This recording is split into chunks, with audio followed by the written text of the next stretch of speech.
They lay down with each other? Yes, yes. No, no Yes. problem. No problem. Okay, let me boom, screen share. Now, let me go back one. Okay. This is Blue Letter Bible. They lay down Light with each screen, what other. you doing? Yes, yes. Go What back you to doing? 1:18. Now, the birth of Jesus was on this wise when, as his mother was espoused to Joseph, before they came together, she was found with child, right? So we Right. get into the Greek, espoused to Joseph, they came together. Word that I want to look at right here, synerkomai, which is came together, Yeah. right? Now, when we open this up, it says, here we go. To come together, to assemble, of conjugal cohabitation, to Yeah. There you go, go. depart, or come with one to accompany one. Uh, Here's the actual definition. Yeah. That was the outline of biblical usage. Here's the definition: to convene, to depart in company with, associate with, or specially to cohabit conjugally, to accompany, assemble with, come together, come company with, resort. Now, to cohabit conjugally. What does it mean to cohabit with someone? Um, Off the top, I would say live. And to live together, right? Yes. Yeah. So when we're talking about to cohabit conjugally, we're talking about they Right. hadn't moved in together as a married couple. Didn't mean they didn't do anything, but I don't know what your stance is, but when you read the Bible, there's no such thing as quote unquote sex before marriage. You don't see that in the Bible. If you lay down together, you guys are now married. That's called the consummation of the marriage. Now, when we read, the culture was, and we see it in Genesis chapter 2, a man must leave his house, must leave father and mother and cleave to his wife. He's supposed to now establish his own family and his own house. So she was pregnant before their household was established, before they moved in together conjugally, meaning they moved together as a married couple. They hadn't had, because you don't subscribe to it, but it says it in the book of Sirach. It talks about to keep an eye over it tells the father to keep an eye over your daughter, lest she become pregnant in your house. So the Hebrew culture was very what's the word? Strict. The Hebrew culture was very Yeah. strict. It was very looked down upon for someone to be in their father's house and be pregnant. The man that you're supposed to be with is the one that's supposed to Without take you. marriage, You guys are supposed to are move you out. saying? Say it again. Are you saying being pregnant without marriage, or being married and then pregnant? Right. Yeah, if they lay down together, they are married. But Right. you didn't, as the scripture said in Genesis 2, separate from your family and establish your new household with your wife. And so Hebrew culture is very strict about that. And there's a lot of cultures like the Latino culture and even Arab culture. They're like, my daughter doesn't leave my house until she has a husband. Now, the issue is if you've laid with someone and you have a husband and his stuff isn't established, or he doesn't have a household for you to come and move into, so you can now be a part of your new family. So it says she was pregnant or found with child before they lived together. It didn't say before they had sex. It said before they cohabitated conjugally, before they lived together. Cat, I mean, it is live together, but that's all the same. That's all the same. For him to insinuate they had sex before that is laughable. But carry on, brother. As a Yeah. married No, couple. that's not the way I see that as just living together, because the construction will be laying down to have sex. So the way I see that they're living together, but they're not laying down to have sex right at that point, at that Yeah, moment. but that's not what it says, because the actual Greek definition is to cohabit, specifically to cohabit, and you can look up the definition for cohabit. Yeah, but right here that he's ignoring, it says conjugal cohabitation. That means sexual cohabitation. That means intimate cohabitation. Okay, so I don't know if he's purposely ignorant to that, or he just don't know. But that actually means like woman and man coming together with intentions of being intimate. But carry on. with the indoctrination that you've been taught. Carry on. You Yeah, I would will. have to live with this individual. Let me see if I can share it. I'll see if I can pull it up and share it right So I'm now. home now. I'm gonna grab Okay. my laptop, and I'm gonna show you as much as possible because Can you you see gotta my do something. can you see my screen right here? Do you see the Google search that I just pulled up? Or maybe let me see if I have to do a different screen share. New share. Maybe that's what I have to do. Oh no, you should still do it. Okay. So it says right here to cohabit, to live together and have a sexual relationship. Now, this is where we get into the English definition, quote unquote, without being married, right? But we see the word, because in other words, according to today, if you're not married by the government, then you would just be cohabitating. But it says to live together and have a sexual relationship. So when we go back over here, before they came together, before they started to cohabit with one another conjugally, she was already pregnant, right? So when you look into Matthew 1:18, that's what it's referencing, because it even goes on to say, then Joseph, her husband, right? So we see that one of two things. She had either already been promised to this man, or she had already laid with this man, because that's what it means when we reference I would say someone promise. being. That's also cap. Like I said, like this is a month ago. So like where I'm at now, a month later, like I'm like super saiyan. Like I'm on a whole nother level with this virgin birth thing. And I guarantee you, we're supposed to speak again. But he's, a month later we didn't speak. But he's emailing me back and forth. But again, a whole month later and we didn't speak. But he's just so busy. Right? Like I'm not so busy. Like, come on, bro. Like, his salvation rests on this, not mine. Just keep that in mind. Yeah. So I guarantee you, he didn't evolve much from this point. But I do got an actual real live debate February 15th. I mean February 5th. It's a real debate. It's like I get 10 minutes introduction, like that whole setup, like a setup like a real debate. Okay. Yeah, so I think that's gonna be cool. That'd be my first time doing that. Instead of like the hood debates I'm doing right now, which I like, but it'll be I'm forced to listen to everything you gotta say. And he's forced to listen to everything I gotta say. I might bring out some deep stuff in that debate. Maybe I won't. Maybe I will, maybe I won't. Being that's fine. Reference someone being your husband or your wife. Sometimes it's before you lay together because you were promised, and then sometimes because you guys have already laid down together, right? I personally would hold to, because we see that she's already pregnant, I'm going to hold to that they had already laid down with one another, and she was promised to him. We already know that she was promised to him, because you can continue to read on, and it's like, okay, because it says, be not afraid to take unto Mary thy wife, blah, blah, blah. So we see that if they were moving righteously, he wouldn't have been, the father said, no, but I'm going to disobey the father and do this anyways. No, Hebrew culture is very strict in that regard. And then he would have had to pay the shekels and blah, blah, blah. We see he didn't have to pay any shekels or anything like that. So clearly, or the damsel, what is it called? The dowry of virgins. So clearly this was something that the father was perfectly fine with. The issue was she's pregnant in her father's house, because before they came together, before they came to cohabit or live together, she was pregnant.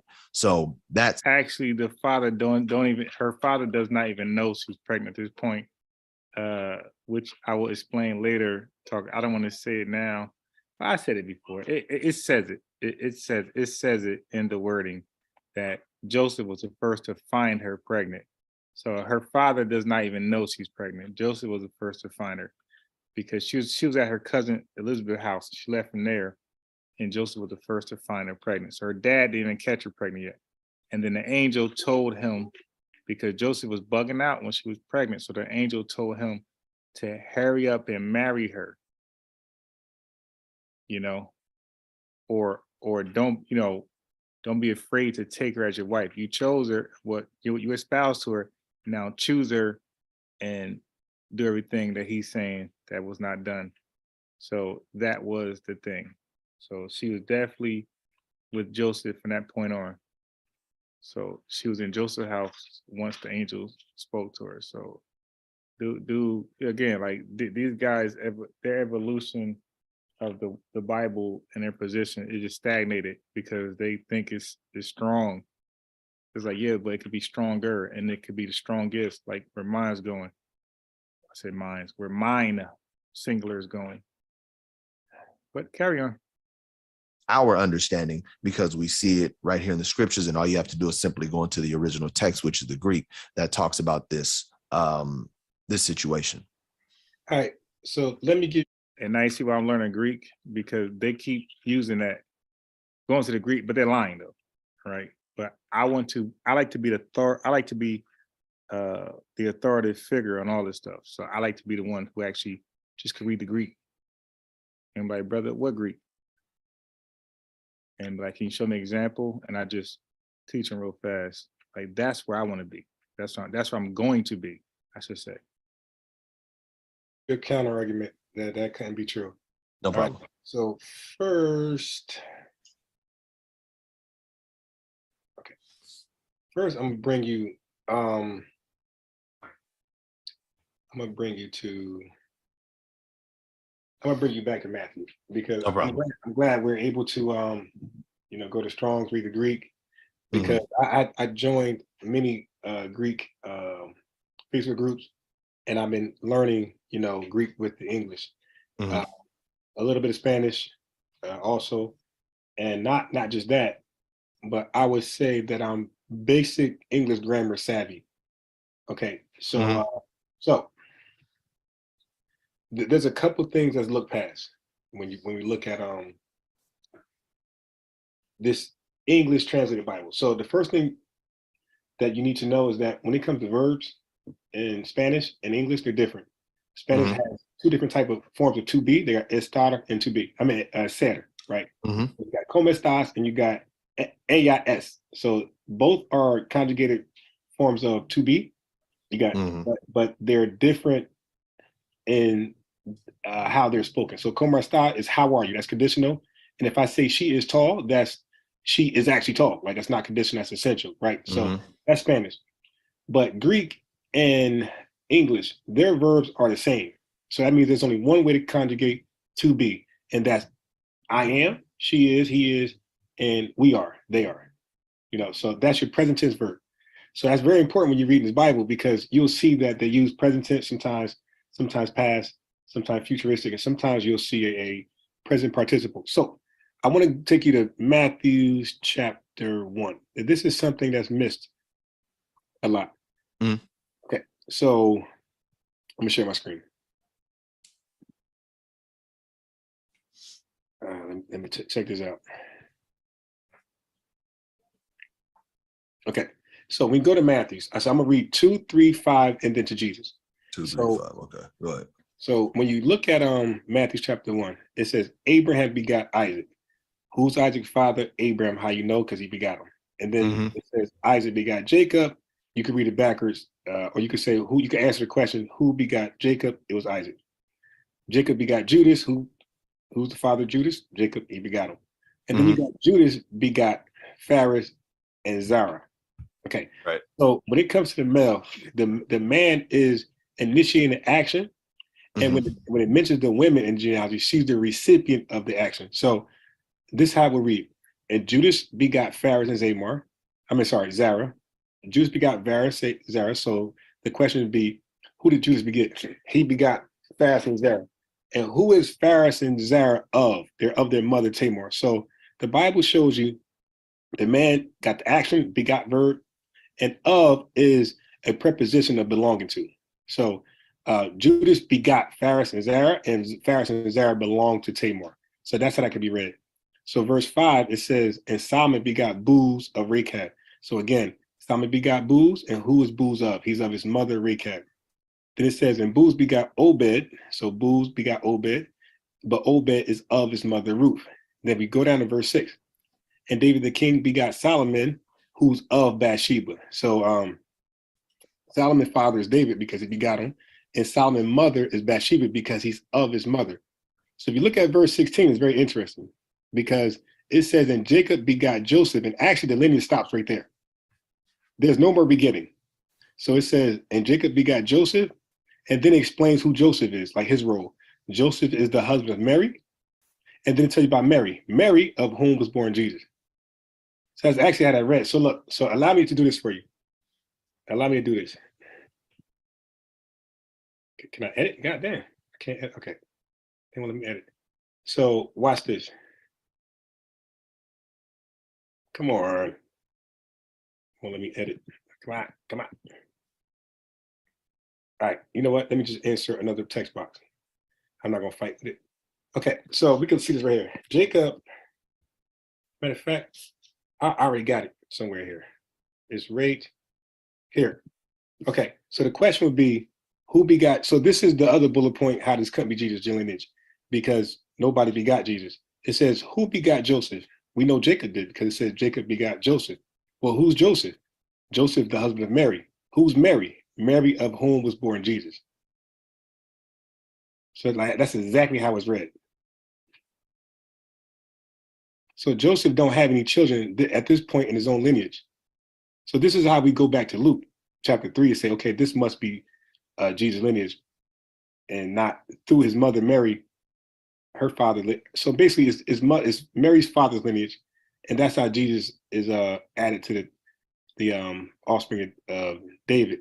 It wouldn't be. So question, who knows this? And what I mean by that is they both understand that Christ is the son or the lineage of God, right? That they're not, this isn't Joseph's son. They understand this, right? Right. Jacob, Mary, and possibly Elizabeth and Zechariah. I'm not sure on that one. Okay. Here's why I ask. Let's go back to Luke, and then I'm gonna log back in on my phone. I'm about to take my daughter to school. Let's flip over in the book of Luke, chapter 2. Okay. And we'll start at verse 45. And it says, and when they found him not, they turned back again to Jerusalem seeking him. This is after Passover. And it came to pass that after 3 days, they found him in the temple, sitting in the midst of the doctors, both hearing them and asking them questions. And all that heard him were astonished at his understanding and answers. And when they saw him, they were amazed. And his mother said unto him, Son, why hast thou thus dealt with us? Behold, thy father and I have sought thee sorrowing. So she's saying, me and your dad were looking for you, and you had us scared. He said unto them, how is it that ye sought me? Wist ye not that I must be about my father's business? Right. And they understood not the saying which he spake unto them. So my question is this: if they know that this is the Son of God, the angel already came to Mary and told her, what was up, what's supposed to be going on. When he said this, why are they both sitting there looking dumbfounded? Like, your father? What are you talking about? And then we see all in all. My fault, Mr. Morpheus. I didn't even see you. I didn't see Indigenous Rasta man. Hey, peace, family. I was busy texting, emailing the same brother. We've been, I've been emailing him since this discussion. I've been trying to get him back on, to talk about maybe something else or the same subject, because I'm interested to know his evolution on the subject, because I evolved so much more now, where I don't think anybody in the Israelite community, you could put them together and they still couldn't compete with me. You could put them all together and I could ask a question and they all can try to answer it. And I bet you it'd be total silence. I bet you when I ask a question, I bet you it'd be total silence. If you put Grilly Hebrew, Captain Cesariot, all these guys, Apostle Zaquan versus me. I'm telling you that if I ask a question, almost every question I ask, it might be total silence in the room. Like that's how far advanced I am over these guys right now. And I can say that with 100% confidence. It has nothing to do with what you guys be thinking about. Ego. Now, this is a fact. That's like Stephen Curry telling the 8th grader he could make more three-pointers than him. You know, that's not his ego. That's just a fact. So based upon what I've been hearing from these guys compared to what I've been researching, and don't forget past dialogue with these guys, I've always been a step ahead, but now I'm like 40 steps ahead.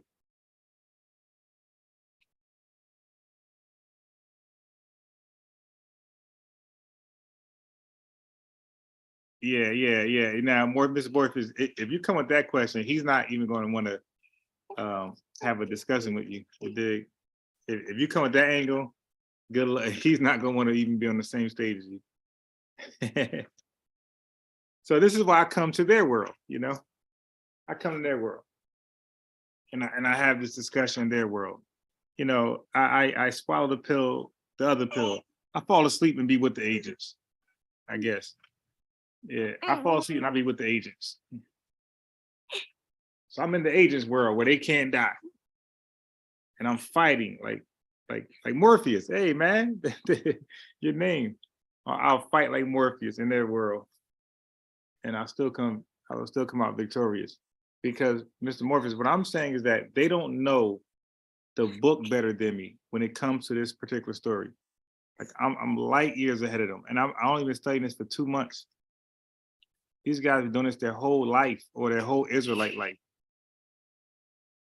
And I'm only 2 months in, man. And none of them guys know the stories better than me. None of them. You got Apostle Zaquan ducking and dodging. Ducking and afraid. You know, he was a featured guest at one point. Ducking and dodging. Ever since I showed him that Israelitish woman, he's been a no-show. Show, really? Israelitish? Show me. So I could properly adjudicate and fix it for me. I showed it, and he was straight quiet. He didn't fix it or he didn't properly adjudicate or fix it for me.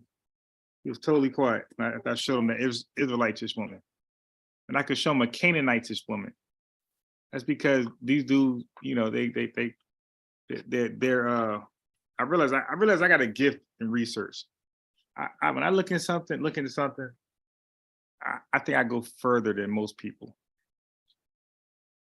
than the average person will go to find out what they're looking for. And what I do is when I read the Bible, I don't read it to support an idea I had. You know, I treat the Bible like science, right? You don't have an idea, then try to find nature, then look in nature and hope it supports it.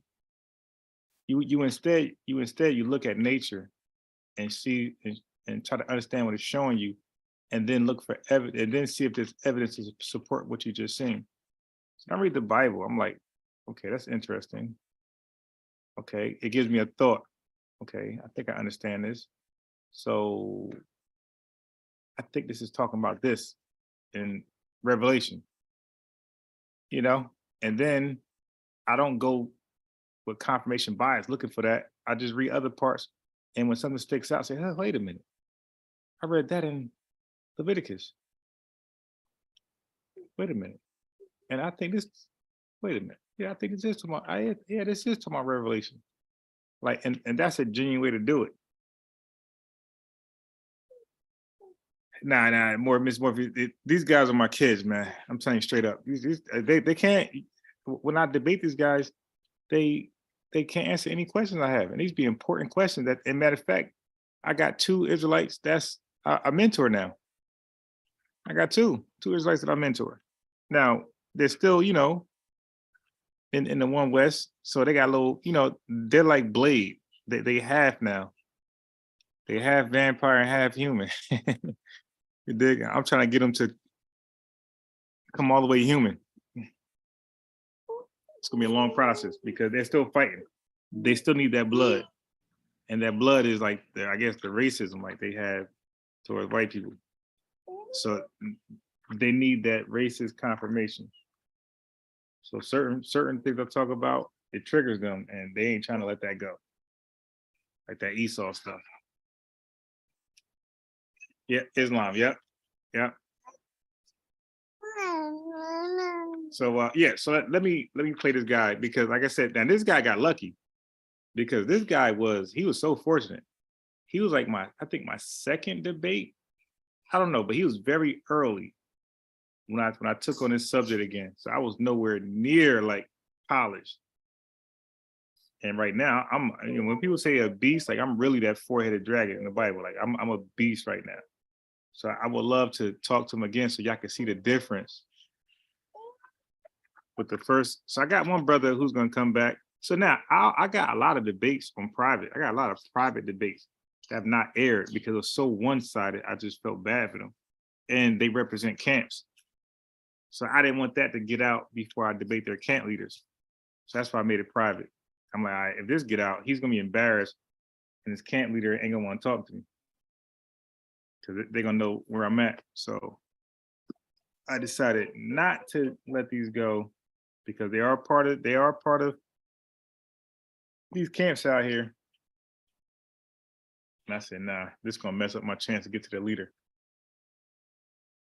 About the scriptures that everybody supposed that this was, the actual son of Joseph. You hear him? He said everybody supposed that this was the actual son of Joseph. Yeah, they would actually suppose that, my boy. That's common sense. If Joseph is espoused to Mary, that means they plan to get married and have kids, and the town knows they're engaged, and she's pregnant, and the kid is born, and they're both there raising a kid, and that during that time with those customs, of course they're gonna think that's got to be his father. Because if he wasn't his father, she would be dead, or they both would be dead. You dig? So of course they're gonna assume that that's the father. And secondly, how would they know the secret the angel told Mary, Joseph, Zacharias, and Elizabeth? How would they know? See, so that's just so immature. That's immature logic right there. The popular opinion in that time, popular dumbfounded, like, with your father, what are you talking about? And then we see all throughout the scriptures that everybody supposed that this was, the actual son of Joseph. This was the popular opinion in that time, or the popular understanding is that, oh no, Joseph, that your daddy's the carpenter Joseph, right? So how come even right here? Yeah, I suspect that guy who made up his own sect of Islam, I suspect he's an Israelite. He's an ex-Israelite who was proven wrong by somebody, that Esau is not the devil or the white man, and that the virgin birth is true, because that's what they're gonna do. Once they get a load of me, once I show them Jesus ain't black according to the Bible and all these things, they're gonna leave the Bible totally. But they want to be religious, and they're not going to Kemet. So the next thing is they're going to run to Islam, and that's why he had a heart still for the Israelites. Yeah, and then he can't do regular Islam. He got to have his own sect of Islam, which is revolutionary. It's rebellious. He can't join regular Islam because they say there's no racism in their doctrine. So he ain't joining that one. He needs to join a racist religion. That's what he needs to join. So he said, all right, there's no clear out front racist Islam. So I'm just gonna create my own racist Islam.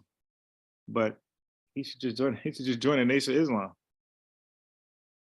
You have Joseph and Mary sitting there looking, flabbergasted, like, what your father's been, what are you talking about? What, you told him to do something? I ain't told him to do nothing.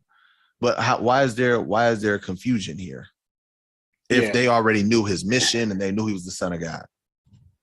Yeah. So give me 1 second. I'm about to switch over right now. Yeah. Okay, so let me go back up to 45. And when No they found him not, they turned back again to Jerusalem seeking him. And it came to pass that after 3 days, they found him in the temple, sitting in the midst of the doctors. So Jesus so we're looking at Jesus is in the midst of doctors, and people are around, right? Right. Let me add you. Let me mute this one. Let me just fix your name. No problem. Okay.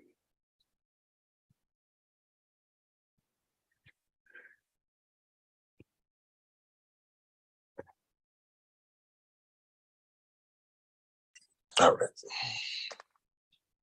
You can hear me? Yeah. Okay. So this is a good verse to bring out. I heard it before. I never really looked into it like that. So let me look into it now. And I'm not trying to be right on every point. You dig? If I got to get back to something, No problem. No problem. So let me see. So, and when they found him not, they turned back into Yeah, Jerusalem. so you can see, like, oh my God. God, Okay, hating so that listen, habit, doctors, man. both hearing Stupid ass, them man. and asking But questions. you can see that I really wasn't even aware of this talking point. It's just so goofy to me, you know. But whatever, you know, like the I guess this is like a gotcha moment for him. But you're supposed to learn from these moments. So after that, I say, you know what, let me look into this. So the next person can't try this.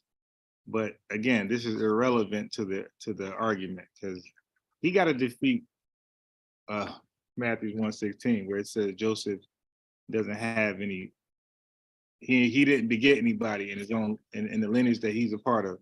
That's what they can't. So all this right here don't mean shit.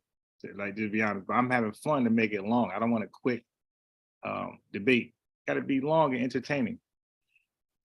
And all that hurt him was we're astonished. But he couldn't pull that right now. That scripture, he couldn't do that because if he keeps reading, like they stop. They stop. Like, why do you stop, man? It's still talking about Jesus and the Father. Why do you stop right there? Keep reading the next line. Had his understanding. So I'm on the fly trying to do this, and I really felt like I don't got to win every point. So I'm not going on the fly try to figure this stuff out. So you know, let me just give it to him and keep it moving. When he saw him, they were amazed, and his mother said unto him, Son, why hast thou dealt with us? Behold, thy father and I have sought thee sorrowing. That's why I hate reading like the old English. You know, I be trying to read the modern versions for modern English because I be kind of lost. I don't use thee in my everyday language. So it says, and he said unto them, how is it that you sought me? Wish you know that I must be my father's business. When he understood not what he was saying, which he spake unto them, and went down with them, and it came to Nazareth, and was subject unto them. But his mother kept all these things in her heart, and Jesus increased in wisdom and stature and in favor. So just off the top, must be my father's business. I don't even know. You know, that's something I got to look into a little further. Yeah, so that right there, I if I could just wing it, I would say maybe they forgot what he was supposed to, like his mission. I don't know. So I just wing it. I would definitely say don't wing it. Yeah, but I won't go too far. I'll leave it right there as in I'm not really sure. Like I said, I haven't really looked into that too much.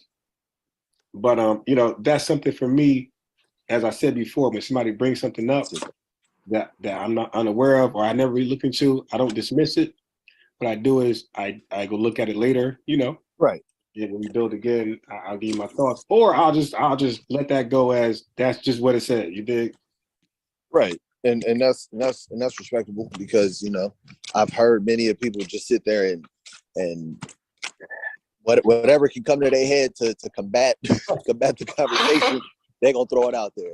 It can sound as dumb can be, but no, that's what I'm sticking to. No, you just don't understand. And so, Right. Yeah. Yeah.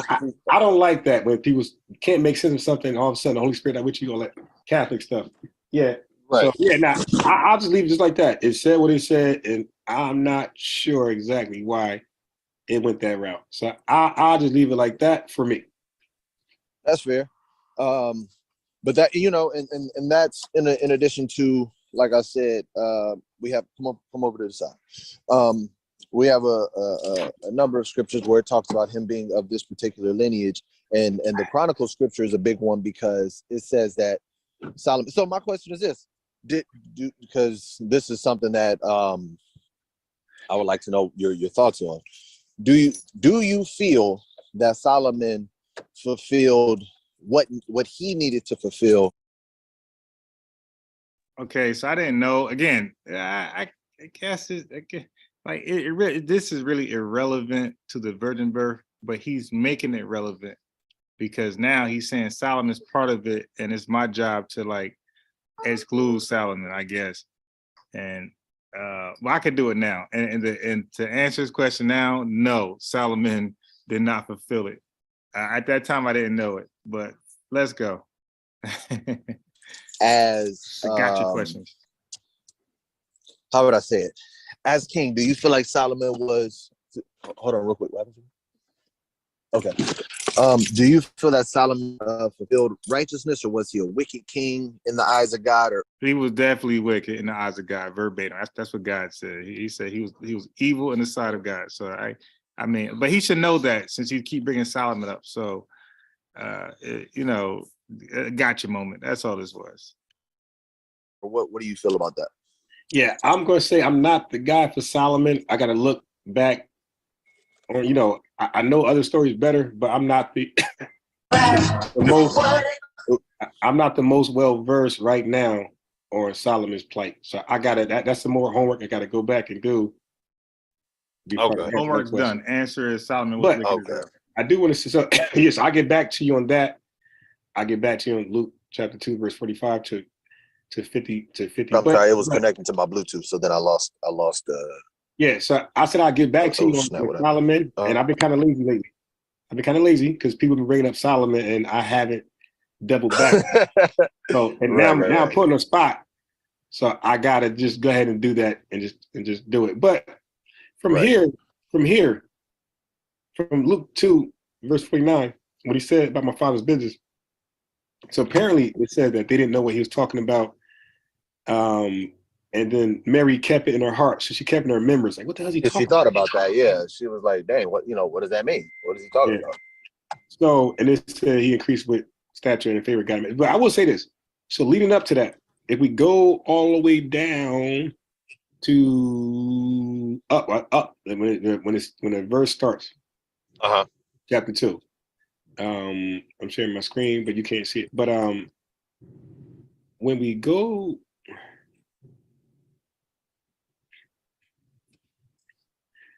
no, never mind. Yeah, I'm just gonna leave chapter 2 alone. Okay. Yeah, no problem. Yeah. So anyway, so let me jump somewhere. So now I do want to go back to Luke. I'm going to skip chapter 2. Yeah, I'm not as well versed on chapter 2 as I am 1 and 3. No problem. Chapter 3. So let me go to 3, and I'm gonna show you. And I thought I was well versed on 3 at that time, and I wasn't. Nowhere near where I am now. And I don't think there's anybody who's able to deal with verse 3 better than me right now. Nobody.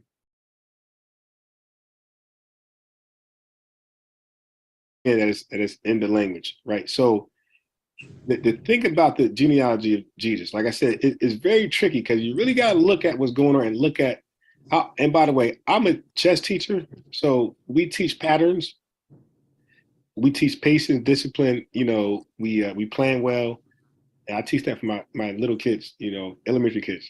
So, so I say that to say, chess is about planning, right? It's proper preparation to prevent poor performances. So I try to be prepared, right, always in advance before I get out there and start winging stuff. Now, I noticed the pattern in Matthew's: begot, Joseph, no begot. So then I said, okay, all right, maybe somebody can explain that, no problem. So I said, okay, let me go to Luke chapter 3.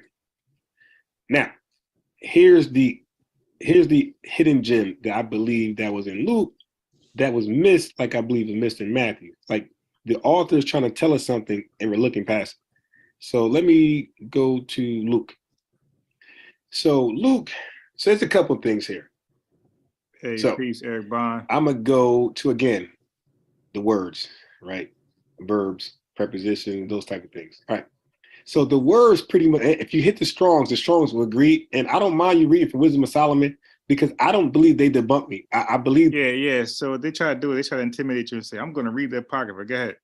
Because nothing in the Apocrypha they ever read debunked the virgin birth or anything, any stance I hold. So actually, when they read the verses, it's sometimes agree with me. But yeah, a lot of these guys are my sons. And again, I listen. It's not toot my own horn. Like I've been reading this stuff, and you know how it is when you learn something, you kind of automatically think other people know the same thing, right? You don't automatically say, "This I'm the golden child." You assume that other people has come across that in that field of interest. But when I ask these guys the questions, they never know, not one of them. I'm like, wait a minute, maybe I am the golden the golden child in this atmosphere. But there are some stuff I gotta say, guys. There's a lot of stuff that I brought up that's novel, that's never been heard or seen before. You can't Google it, and it's accurate. It's accurate. It's not that I'm saying that. Even my ops be like, okay, and that's how I'm able to get to halfway on my side, halfway on the other side. But good luck with doing that. I got two. So there's a bunch of Israelites out there that's not wicked, that knows they probably can't do it. They probably can't prove it all the way where I would take it to. But the fact that they know is good enough. Yeah, once they say they know, I don't try to showboat them and be like, yo, did you know this? I don't do that, because if they know, and that's good enough. That's it. Whatever little bit of evidence that they came across, to them, that was enough, and that's good enough. Because they know. But believe me, I watched a lot of virgin birth videos, more than the average person. Because I wanted to know if my argument was out there. And I never came across a video that was even remotely close to my argument. And I'm learning stuff new every day. And where I'm at now, oh, God. If I start asking questions, they're never gonna know, man. They're never gonna know these.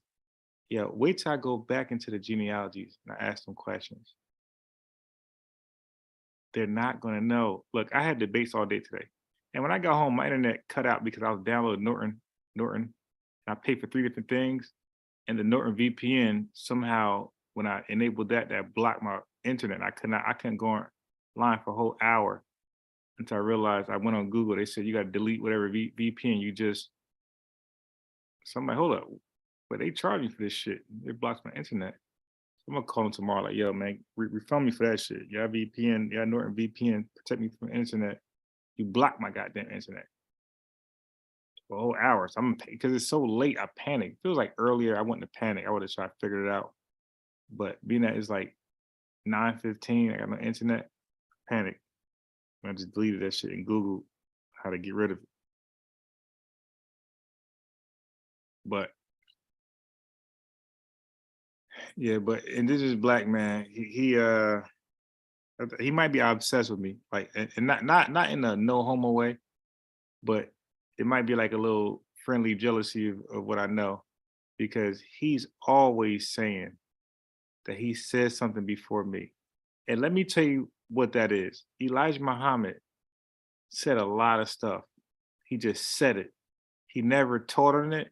He never went into great details. He just said it. And according to the Nation of Islam members, that's good enough. If you say something and then it's proven later, they feel like Elijah Muhammad gets the credit. It's like, dude, that's not how it works, man. That's that whole, the Dogon tribe predicted a Big Bang. No, that's not how that works. You have to actually show your work. So I like to think when I say something, I can actually show you, explain it where anybody can get it. So stop being the first person to say something, but be the first person to explain it word for word, detail for detail. Okay, that's not what's happening here. People just saying stuff and then never explaining. And then when you come back and if that catch your attention and you look into it and you explain it all, they say, I taught you. It's like, no, you mentioned it first, maybe. Maybe you did mention it first, but you definitely didn't teach it first. And that's where we're at right now. You definitely ain't teach it first in business. If you mention it first, whatever. I'm not in the race to be the first to say something. I'm not in the race. I'm not in the race to first to explain something. But I do know if I say something, I can explain it, which shows I comprehend what I'm saying. So to say something is not good enough, my boy. You got to be able to explain it, and that's the way you show that you comprehend what you say. If you say it and don't explain it thoroughly, then like we can conclude you didn't comprehend it correctly. So I'm going to press play, and the young brothers is trying to get me. Go along with the Bible, like the standard King James. So this, it's funny. Like right now, I see Luke 3 a little different now. Just now, I'm telling you, this is how it works. I read so much that when I look back at it, I'm like, oh, that's interesting. It says now in the 15th year of the reign of Tiberius Caesar, Pontius Pilate being governor of Judea, and Herod being tetrarch of Galilee, and his brother Philip, tetrarch of Iturea and of the region of Trachonitis and Lysanias and Trachonitis, and Annas and Caiaphas being the high priest. The word of God came unto John. I want to know who the hell is.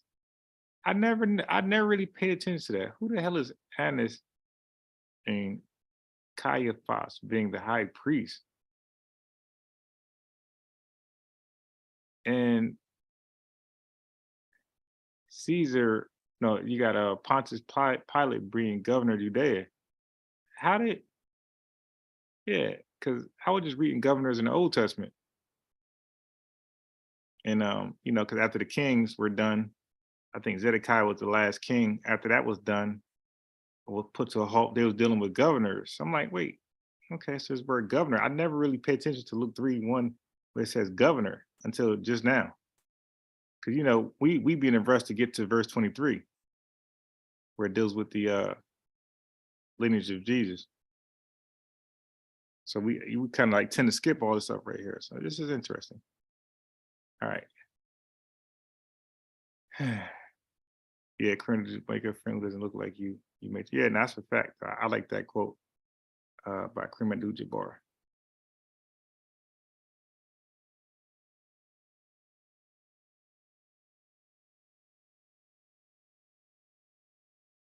One was the main high priest, and the other took a backseat. Yeah, I need to know more about that because that's where I'm at right now. I'm trying to learn about the high priest now. So I'm gonna need to know more about the high priest thing, because I read that in the New Testament, and I want to know more about that. So that you might could save me some time. You might could save me some research. That's why I don't mind when somebody bring up apocryphal book, because in my mind, like, yeah, that's just going to further stamp me. So in Luke 3:23, it says, in Jesus himself, he began to be about 30 years old. Okay, whatever that means, began to be. So it says, being as was supposed the son of Joseph, which was the son of Eli. So now I can just do this, which I won't. I can say, brother, your own camp taught you as was supposed means the, father, like he was thought to be the son of God. That's the people's perception because they were not privy to the conversation with the angel. And I could say, Nathaniel 7, I see, hey guys, I don't got to prove anything. It's not on me. Your doctrine says it. So, but I won't do that. I'll just go ahead and tell you what I got. So it says, Jesus. So if we just read it like this, at the age of 30, Jesus being the son of Joseph. So when I'm talking to people in Bible class and when I travel to different Bible study groups or online Zoom meetings, I would say, okay, it says Jesus, and let's even omit was supposed, because ISPK would say, nah, we ain't supposed to be there at all. No, I don't want to deal with that. Screw the Strong's number. Okay, fine. So we're not going to read suppose. We're just going to say at the age of 30, Jesus was being the son of Joseph. And then it says, which was the son of Eli, which was. So I would say, just like Matthew's, begot of, that's the pattern. Here, the pattern is which was. But when they're dealing with Jesus, it's always, the language always changes.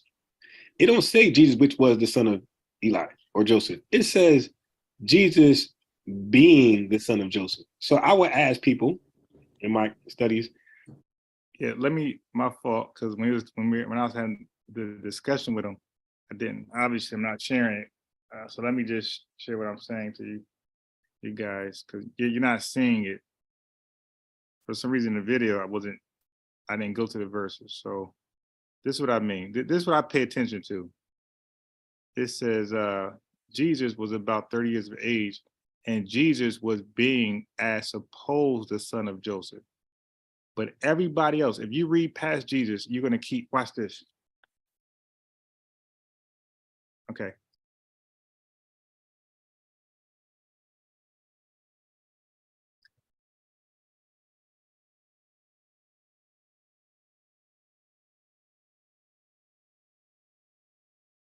Yeah, I wonder what about that language that which was. Jesus, which was so named of the angel.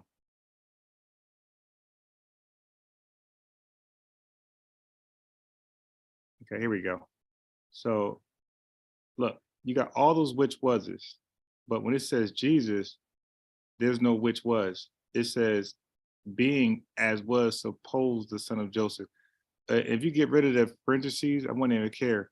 It still says being the son of Joseph. So you see that? I noticed that when it comes to Jesus, he's being every other son here is called which was the son of that person. Every last person here. It said every son was which was the son of their dad, except when it comes to Jesus. With Jesus, it says being the son of Joseph. I'm like, yo, why does it always change with Jesus? In Matthew's, it said everybody begot somebody, but when it comes to Jesus, he's born of Mary. I'm like, why did it change with this son? It keeps changing. Like, that's not a clue. What does that mean, being the son of Joseph? Okay, so if I say, then I would say, what is the difference? Yes, I got the link out there. If you got to click, Eric, True Meats, this is the Bible hour. Of he is a doctor and he is being a doctor. That's rhetorical. So I would answer that, because on Halloween, you are being Iron Man. You are being a witch. You are being things. You're not that. Now, when it says he is, that's equal. So the word is analogous with equals. So if I say she is tall, she's tall. Yeah, that's the thing, though, Eric. Hebrews speak about Jesus being a high priest. That's the thing. Because, like, hold up. When does a Judite becomes a high priest? That's a Levite thing. Hint, True Meats, Levite. That's a Levite thing. Why is Jesus a Levite or in the office of a Levite?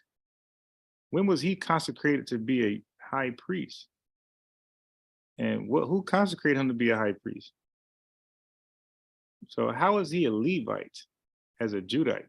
Or how is he in the office of a Levite as a Judite? Now, of course, I'm asking this with a smile. This is rhetorical. I know you guys don't know. Okay. And that's not to like demean you, undermine you. That's just let you know my research, so where I'm at, how it evolved. Like, these are the questions that I know the One West guys can't answer. And I won't even ask it right now because it's not thoroughly polished the way I wanted to be polished. Because I'm still gathering more and more stuff to read. But so this stuff still won't be a part of any debate on this. I won't say this. Maybe it's like a low flunky, I would. But anybody that I'll take a little serious, I won't ask that question. For a little flunky, I'll ask that. But if I say she's acting tall, she got stilts, she's on somebody's shoulders, she's behaving in a way where it appears that she's tall. So the proof of that is, and you can confirm this later, when you're dealing with verbs, like I said, this is kind of my area, verbs. Being is a conjugated form of to be as well. But the thing about he is, I am, they are, those are present tense verbs. Being is not. Being is a present participle which sometimes act as a gerund. So it's kind of confusing, but this is the only verb that can act as a noun, the being verb. So human being, see, human being, that's the whole thing is a noun. But let me say this though, without confusing anybody. Swimming is a verb because you're doing something, but it acts as a noun because when somebody says swimming, you envision somebody's in the water and there's something going on. So there's a movement. So that's the noun. You think somebody's in the water swimming. The action just can't happen without some type of human or some type of intervention. So driving can't happen unless somebody's in the car. Singing can't happen unless somebody's actually doing that. So it's a verb that acts like a noun. But let me get to where I'm going. So it's a noun, it's a verb that acts like a noun, but it's temporary. So if I'm swimming, at some point, I'm going to stop. If I am driving, if I'm singing, at some point, common sense say I'm going to stop at some point. If I'm being the son of Joseph, at some point, I'm going to stop. But when it says which was, that's just who you was. When it says you are, that's who you are now. So was is past tense. So when it says which was the son, that's who these people were in the past. And if it says you are or she is, that's who you are right now. And if it says you will or shall, that's the future. But being in this continual sense is something that's temporary. I can say, Darash, why are you acting like that? So being is another way to say acting and behaving. Look how this works. Now, notice that I never say this. This is the first and only time I think I said this in a so-called debate. I'm gonna call it discussion.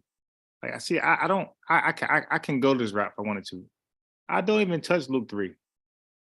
But you see how, because it requires somebody to know a little bit about English grammar. And I know this brother, I felt like he could follow, but the average numbnut, I wouldn't even.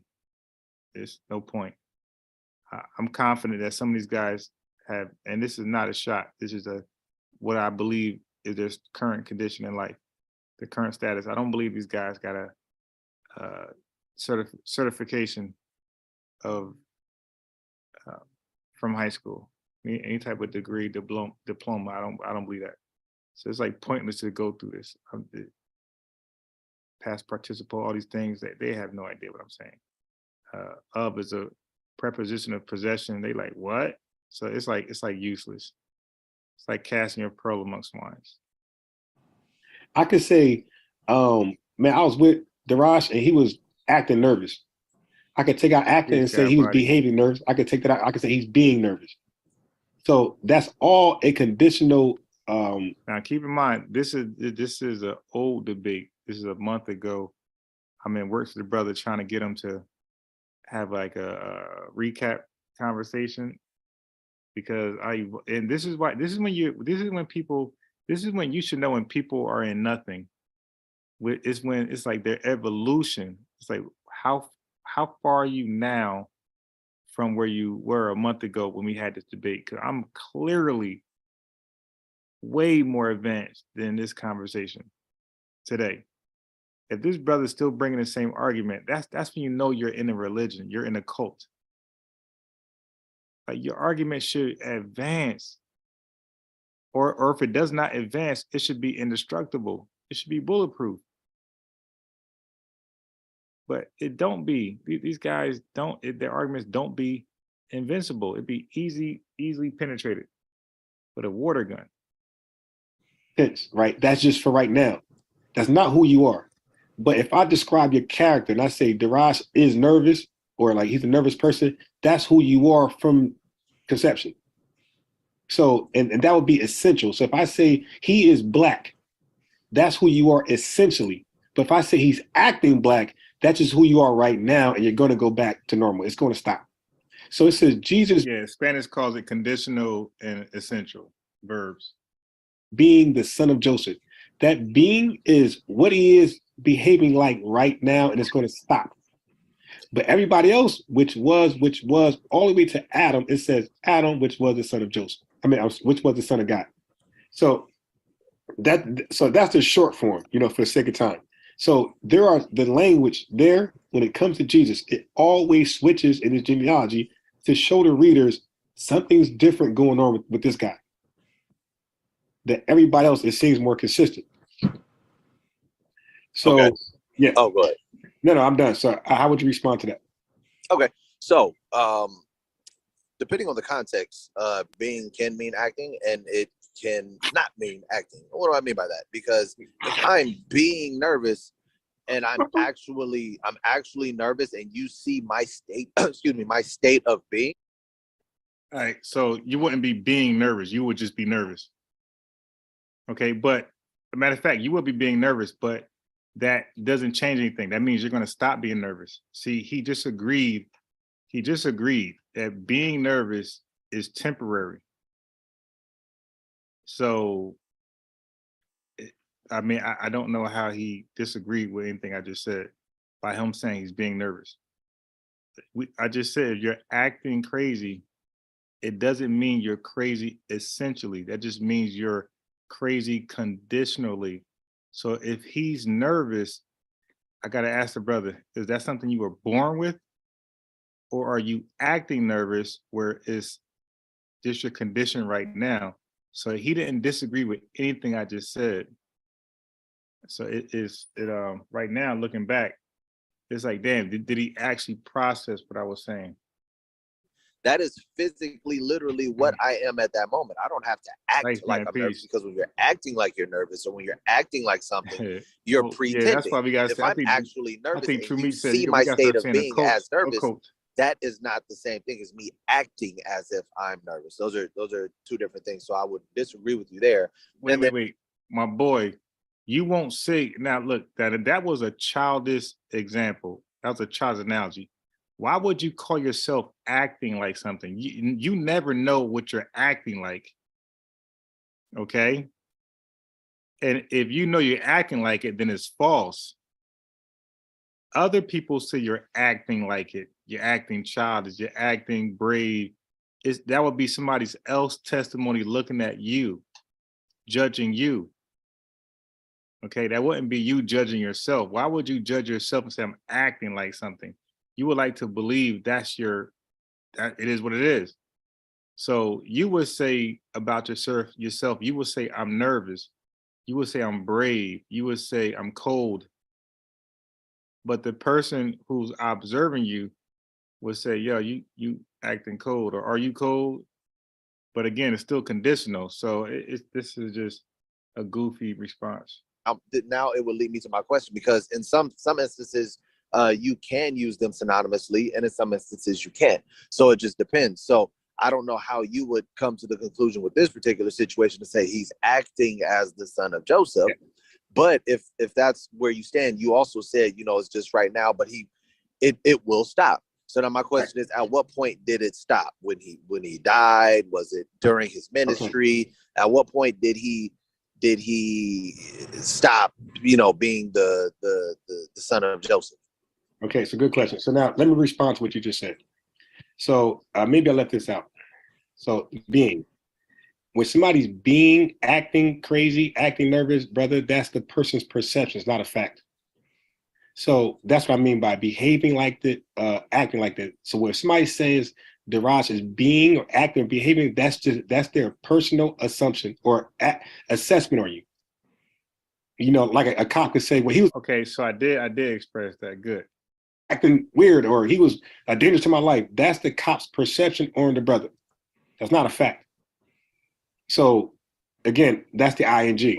Well, it is if you are clearly, if we're in front of someone and you can see that I'm sweating, you can see that I'm jittery, so on and so forth, and you can also confirm by asking me, like, yeah, but it still wouldn't matter. It's still conditional. That's what the brother's not getting.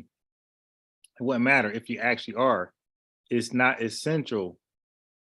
So you don't have to say acting. You could say you are nervous, but we will understand that you were not born. You were not born nervous. Okay, if you were born nervous, then it's essential. You're not. It's permanent. He was being nervous because he was nervous. Okay. So it depends on the context. Here's the pushback. Go ahead. Here's the pushback. Again, when you look at being the present participle, it usually have a time frame somewhere in the sentence. So this is how you know that this is true with Jesus. It's gave him a time frame. He started being like the son of Joseph, like it's what it's saying in front of people, like I guess dressing like him, doing the thing Joseph did to carry out the whole act of I'm the son of Joseph. Okay, so it said Jesus himself at the age of 30, starting his ministry. That's the time frame where he started to behave, act like he's the biological son of Joseph. So, and it's during his ministry because he didn't want to be. He kept telling his disciples, "No, not right now." So are you saying that before he wasn't? Because we read when he was a child that your father and I, we were seeking you, and he said, "Well, why were you looking for me? Don't you know I need to be about my father's business?" Like literally, right. He was a child at that time, so he did. Oh, so now he read that last verse. You see, so these guys are disingenuous. So now he reads the last verse, but when he read it the first time, he read the verse and stopped, and he did not read that part. But now he reads that part. You see, but that's why I'm glad where I'm at now, and I don't have to talk to this brother again. No problem. No shot on him. But I am dealing with bigger fish. I'm not dealing with small fry like himself. I'm debating guys like his leaders today. So he's a small fry who gets his lesson from a leader. Okay, I'm in a position where I'm debating their leaders now. I'm no longer debating of small fries. I'll do it for content and entertainment. And I'm really trying to reach these dudes also, the young dudes. But don't get it twisted. Did he only start being No, the son of no. Joseph No, when he you started heard ministry? it. No, he said it. He said, "Why are you looking at me? I'm being about my father's business. I'm not acting like I'm doing Joseph's business at this point. It'll come a later time when I do that, and that's at the age of 30. But right now, That's conjecture because you don't see that in the scripture. that's a stretch. So we do know he said that, and his mother did not understand what he was saying. So Absolutely. Right. So when he said that, that was not clear. That she like, what the hell are you talking about? So and then she held on to it. So she didn't.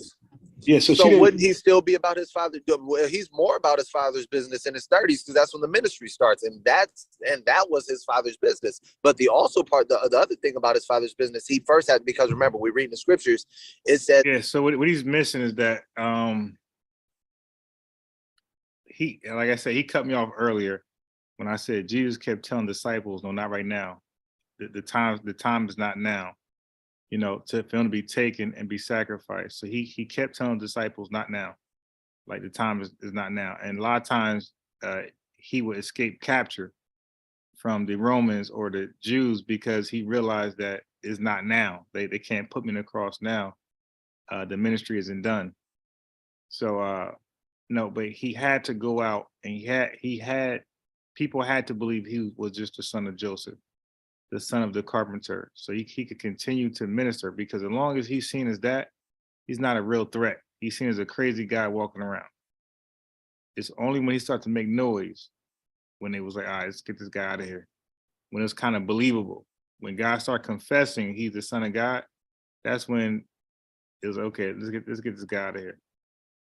that the child waxed strong in the spirit. So all of this stuff wasn't just given to Christ. It wasn't like once he came out the womb, he knew everything, or he was a wise teacher. It said he had to grow tutors in the spirit. He had tutors. Yeah, right. So things. Right. So I'm saying that to say, he at 12 years old, he was about his father's business. At 30 years old, 33, when he had gained the wisdom that he needed to start fishing and start gathering souls, he was still about his father's business. So why is it that he was what do you mean that at 33 that's when he started being the son of Joseph? Everybody understood him to be the son of Joseph before that. Okay, because he's about to start doing miracles and perform healings, and he doesn't want to be rooted out right away as the Christ. So this is why people were confused. Like, how was this guy? But people asked him, like John. And John, he told John, he said, well, you see everything that I'm doing, right? Just 1 second. Okay, so he's cherry picking, dude. So these guys are. That's why sometimes I go crazy on these guys, because they purposely cherry pick. So now he want to go to a disciple But earlier, when he wanted to show that people said that Jesus was the son of Joseph, he went to like the Pharisees and Sadducees. But when he wants to prove this point, he goes to John, who's a credible. Like, dude, won't you keep this? I know what they're doing. That's why I go crazy on them. But it just. Go See, ahead. if Jesus don't remind the people and establish that he's the son of Joseph and he does his miracles, then it's more believable he's the Messiah, like what everybody's saying about him. But the people were confused because they was like, yo, he's doing messianic things, but this cannot be him because he's from Nazareth and he's Joseph's son. So the people were confused. Like, how is exactly LCK? Like this guy knows that, but it's whatever. he's doing messianic things, so we kind of believe him, but then we can't believe him because he's Joseph's son. Right. So I think I explained that perfectly. They're seeing him perform miracles, but they just can't believe he's the Christ because he's Joseph's son. Yeah, I mean, I think I explained that correctly. So my question is this, right? When people asked him, what did he say? He said, I know he referred himself as to the Son of Man a lot. He did. But I'll give you an example. John had disciples. When John's disciples asked him, what did he say? They said Elias, they said John the Baptist, they said the prophet, Deuteronomy 18:18. No. So two things. One, that's not what they said. He asked Peter that, and Peter said, some say this, some say that. He said, Right. what say you? And he said, I say you're the Christ. And so he said, okay, so he just missed what I just said. If Peter says some say this, some say that, who is the son? So I was saying the son was the guy's possibly rolling with John. You dig? So he just, oh God. all right, the son of God, not Joseph, right? He said the son of the living God. Right now, but remember, John the Baptist. John the Baptist had followers that went to him and said, John wants to know, are you him that was sent? He told him, go back to John and tell him you see all of these miracles and everything that was done. So you can come to your own conclusion. Basically, right. He confirmed John's suspicion. No. So he did not confirm. He was saying, use your, like you just said, go do your own due diligence and come back and let me know who you think. He said, you see everything that I'm doing. See, but look, right? look. But I'm saying that to say, real quick, I'm saying that to say he never denied it. So with everyone saying, oh, with all these miracles, but isn't this the son of Joseph? He never denied that he was the son of God. He never denied that he was the Messiah. But they didn't conclude that. They said he was Elias, John the Baptist, and the prophet of the old days. He said some. He said some. Right, some right. said, some said, and some said. Right. Right. Yeah, but none of them said. But none of them said he was the son of God. Dude, stop it. Yeah, but we got three choices. We got A, B, and C. Multiple choice there. None said the son of God. So when they went back and did, so when Jesus put them to task to look at my miracles and come back and assess me, they came back with. So they did that, and they came back with. So I was a little sharp. I'm giving myself too much criticism. I was a little sharp a month ago. On the Baptist, they came back with Elias and that prophet of Deuteronomy 18. Give me like 30 seconds. I'm about to walk my dog to the school. Hey, Eric Bond, there's a lot. The Israelite movement is probably like the fastest growing religion in America. There's no way to avoid it. If you got kids, you got to worry about them joining One West. All right.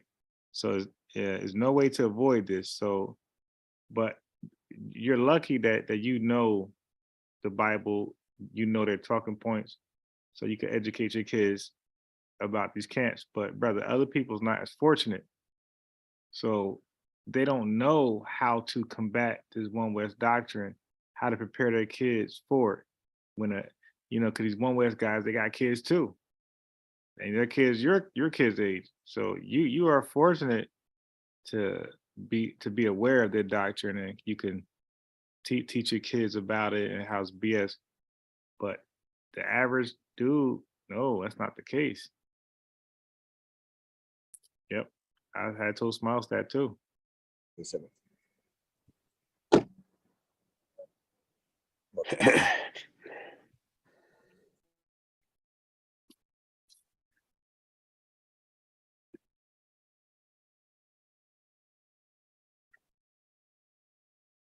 let me. Yeah. He's around 30. What the hell? Oh man. Yeah, so I gotta really get my Solomon information back up. Like, damn, like I only know like the like the mainstream stories about Solomon. I gotta get back and go back and read what King Solomon was about, because I if it ain't mainstream like taught in books and stuff, I'm not gonna be able to tell you much about King Solomon. So I gotta definitely go back and read up on Solomon. All right. I'm back. Yeah. Yeah. So you said what you said, and I'm adding to it. Jesus asked them to go back and look at what I've done before you, and then come back and assess who I am. I don't need to tell you, because the Bible says 2 or 3 witnesses got to testify anyway. So he's not just going to say I am so and so. You need 2 or 3 witnesses to confirm that. So you guys go back and consider what I've done before you, and come back and tell me who I am. And they did that, and they came back and said, okay, you must either be Elias, you must either be John the Baptist, or you must either be. So they upgraded from the son of Joseph. Like this is a clear upgrade. So they said, okay, now you're not the son of Joseph. You must be Elias, John the Baptist, or the prophet Moses spoke about in Deuteronomy 18. Okay. So let me see.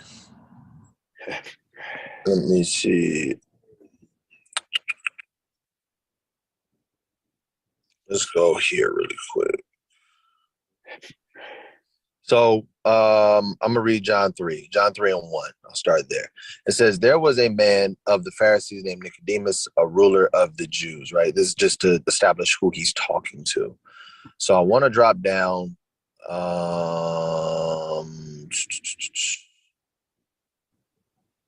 Nicodemus was asking, actually, let's read verse 2. The same came to Jesus by night and said unto him, Rabbi, we know thou art a teacher from God, for no man can do these miracles that thou doest except God be with him. Jesus answered and said unto him, verily, verily, I say unto thee, except the man be born again, he cannot see the kingdom of God. So now I'm going to drop down to verse, give me a second, verse 17. For God sent not his son into the world to condemn the world, but that the world through him might be saved. Verse 18. He that believeth on him is not condemned, but he that believeth not is condemned already, because he have not believed in the name of the only begotten Son of God. So we see, excuse me. So we see that he had established who he was to a number of people. He's talking to Nicodemus, which is a Pharisee right now, which wasn't a part of his disciples, and neither the 12 apostles or the other 73 or 74 disciples. But this was, just an individual who was coming to learn from him. So there was times where he neither confirmed nor denied. There was other times where he actually established, this is what it is. Even with Pontius Pilate, he didn't deny with Pontius Pilate. He said, are you the Son of God? He said, hey, thou said it. You said it. So his thing was what we read all through the scriptures, about Christ. Christ always used the understanding of the scriptures and the prophets to speak to the people. Christ also had a very humble spirit.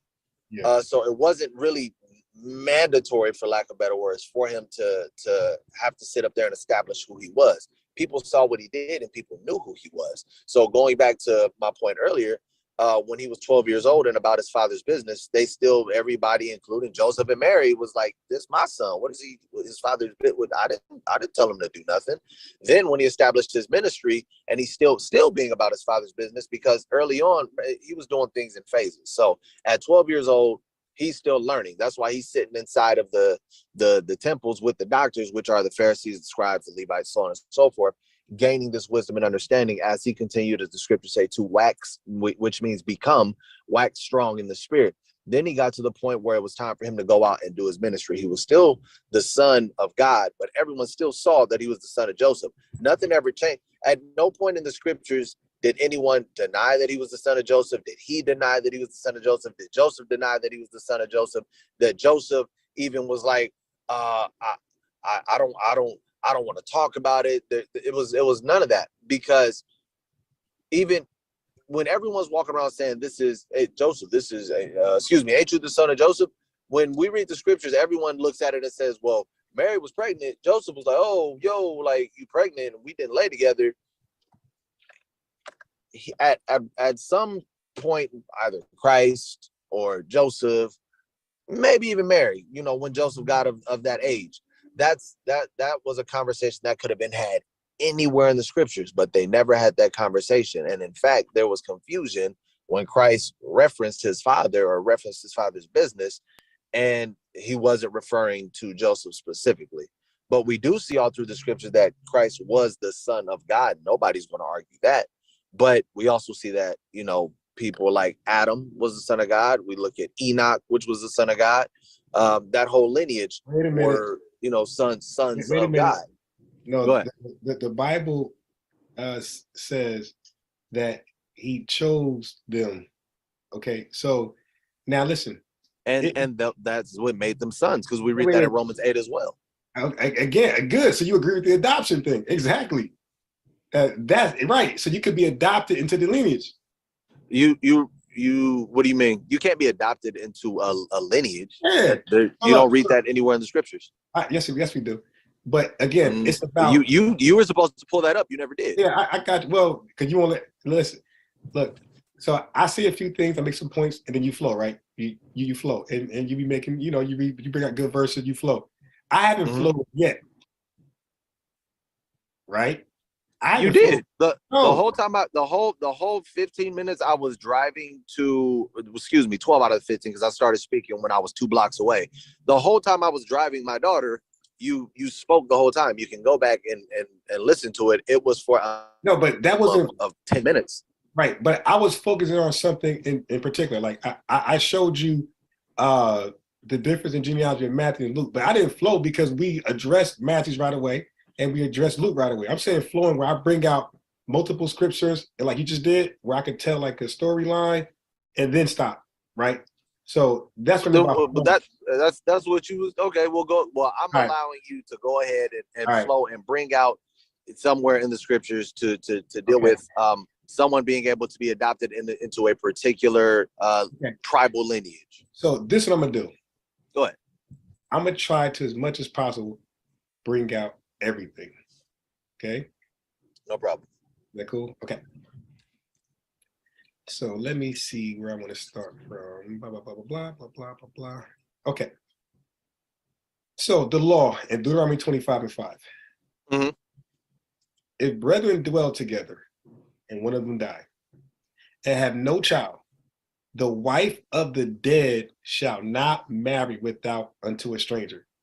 Her husband's brother shall go into her and take her to him to wife, and perform the duty of an husband's brother. Verse 6 is important.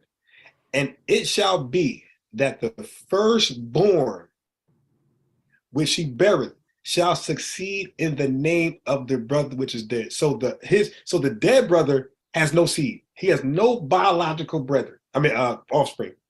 She sleeps with his brother, like Nathan and Solomon, 2 different trees. She sleeps with his brother. And according to the law in the Bible, that firstborn has the right to the dead brother's lineage. And that's not his lineage. That's not his son at all. That's an adopted son. He was adopted to the lineage. This is Jewish law.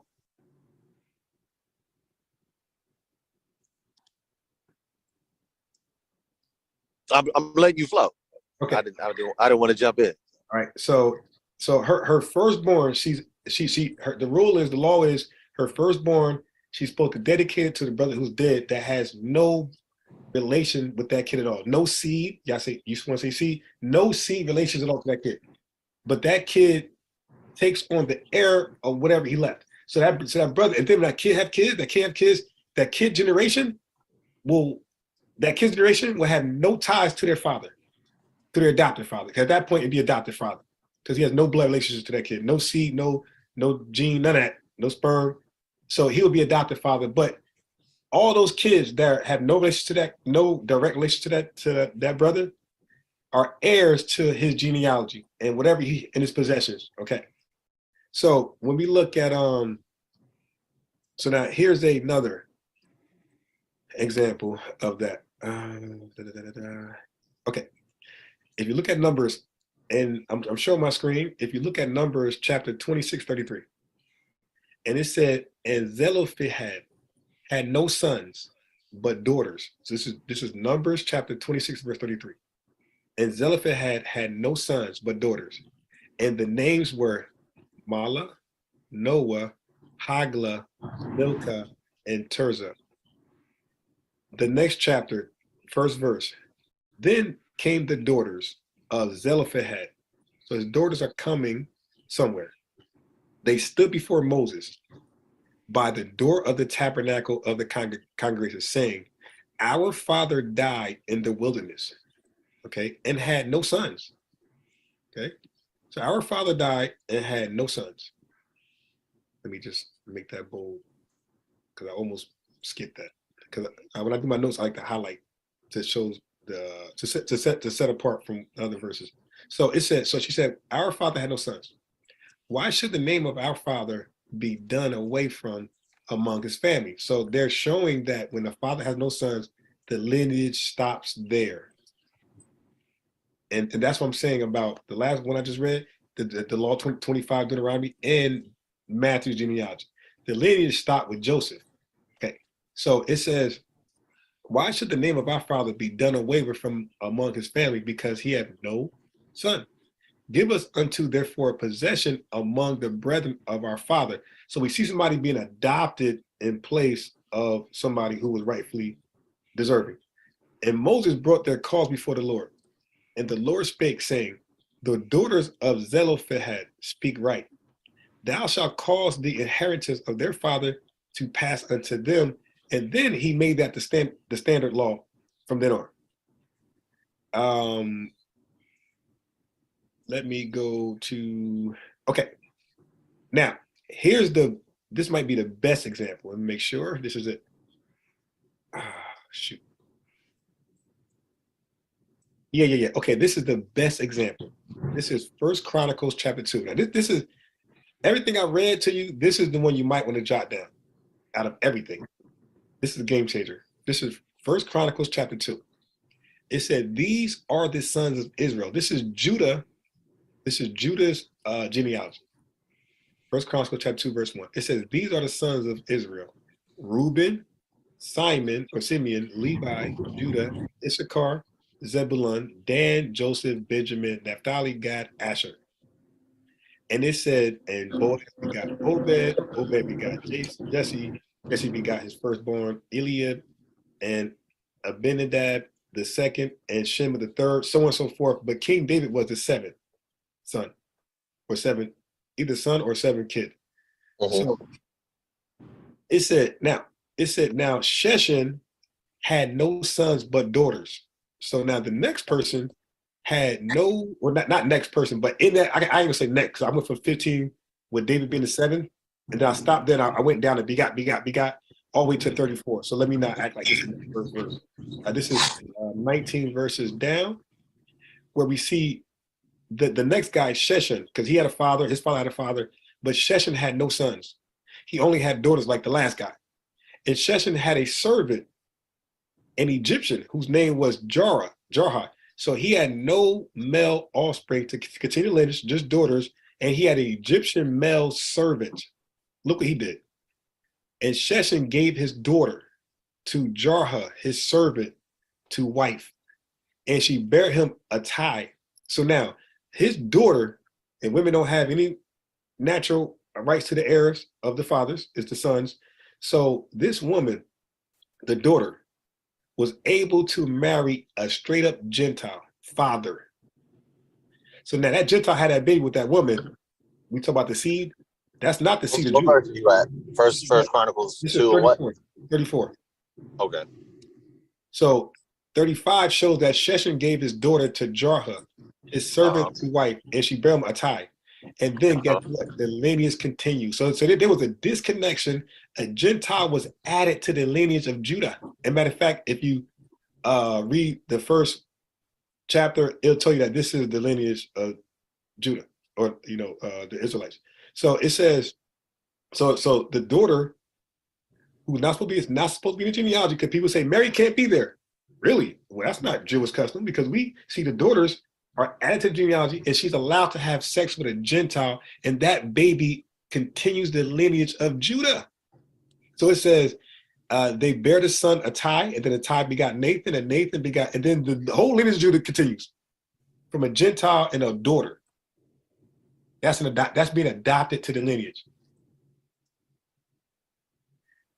So now, when we go from there, where I want to go next? When we go from there, see what okay. So now I want to bring things back into context, right? Because the virgin birth is Matthew. Oh, I got one more. I got one more. I'm sorry. I got one more example of somebody being adopted into Israel that's not of Israel. So let me just stop sharing my screen. I'm gonna go back to the Bible. I'm gonna show my King James Bible. Give me 1 second to just do this real fast. I think it's in the book of Ezra. Let me just make sure.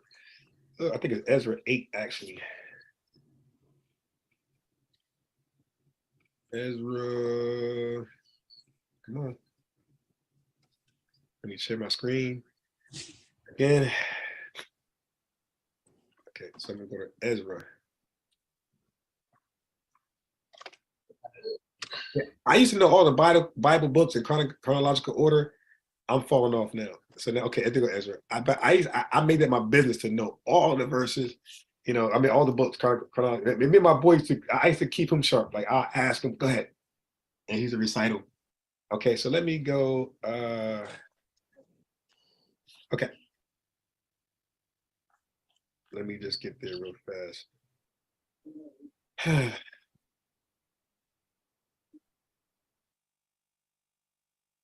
me just make sure this is it.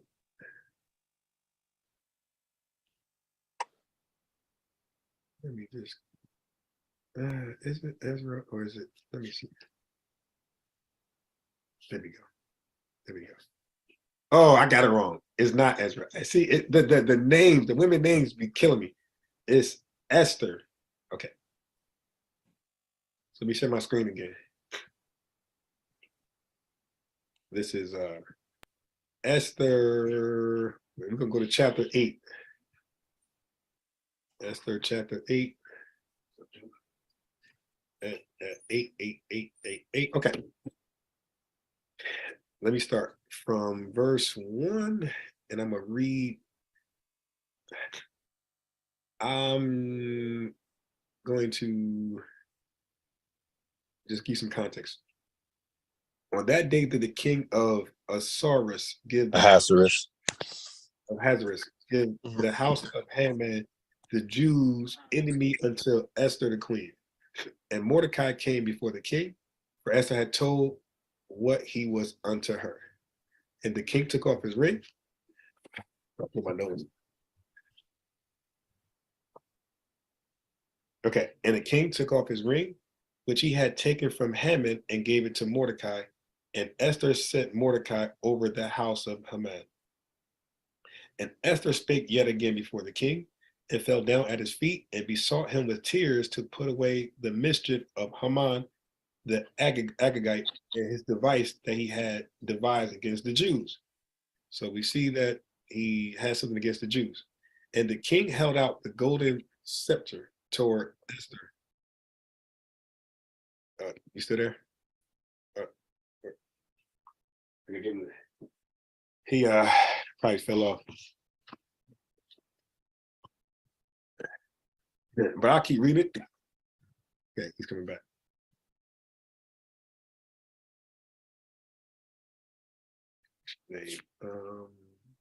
My bad. I accidentally, I was on my phone and I accidentally swiped the Zoom. Yeah, my phone. I have a problem talking to my phone. That's why I was kind of hoping it didn't have these problems. But mine's I either mute myself by mistake or it bangs on people. It's just a cheap phone, so it keeps Right. muting. No, that's all good. I was like, what happened? Like it just went quiet. I said, oh damn, I accidentally swiped out of the Zoom, so I tried to get back in. But no, Okay. I heard you reading. You got to the point where it referenced Haman as the Agagite. Yeah. So then it says, I'm trying to see this. Okay, yeah, I can read this. And it said, if it please the king, and if I have found favor in his sight, and the thing seem right before the king, and I be pleasing in his eyes, let it be written to reverse the letters devised by Haman, the son of Hammedatha, the Agagite. Now I'm coughing. Which he wrote to destroy the Jews, which are in all the king's provinces. So this is for a brother that I spoke to, and he thought the word Jew was New Testament only, and I told him that there's Jews in the Old Testament. So this is just for him. Like, no, the Jews will definitely be Old Testament. So because people read Revelation 2:9, and I heard people say, "See, who called himself the Jews? It's the white man." Like, okay, then everybody in the Old Testament were white, I guess, because we see Jews here. So anyway, which he wrote to and the Apostle Paul called himself a Jew. You know, so which he wrote to destroy the Jews, blah, blah, blah. For how can I endure to see the evil that should come to my people? Or how can I endure to see destruction of my kindred? Then King Ahasuerus said unto Esther the queen and to Mordecai the Jew, behold, I have given Esther the house of Haman, and him they have hanged upon the gallows because he laid his hate upon the Jews. So write ye also for the Jews, as it liketh you in the king's name, and seal it with the king's ring. For the writing which is written in the king's name is sealed with the king's ring. May no man reverse. Okay, cool. So he and all was written into all that Mordecai commanded to the Jews. I'm skipping into the lieutenants, blah blah blah, and the rulers of the provinces which are from India to Ethiopia, and 120 of 7 provinces. And then it says, and unto every people after their language, and to the Jews according to their writing, according to the language. So we're dealing with different people, different provinces, not just Jews. He said, and he wrote to the king, seal it with a ring, blah, blah, blah. That's not where I want to go. So the copy of the right, so just writing, no reversal, mules.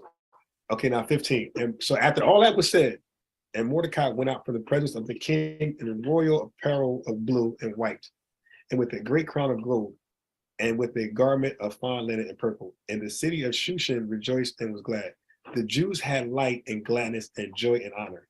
And everyone, and in every province, so everything we just named earlier, Ethiopia, this place, it says, and in every province and in every city, whithersoever the king's commandment and his decree came, the Jews had joy and gladness and feast and a good day.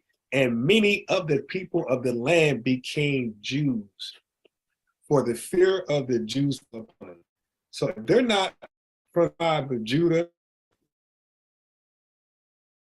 there's adoption.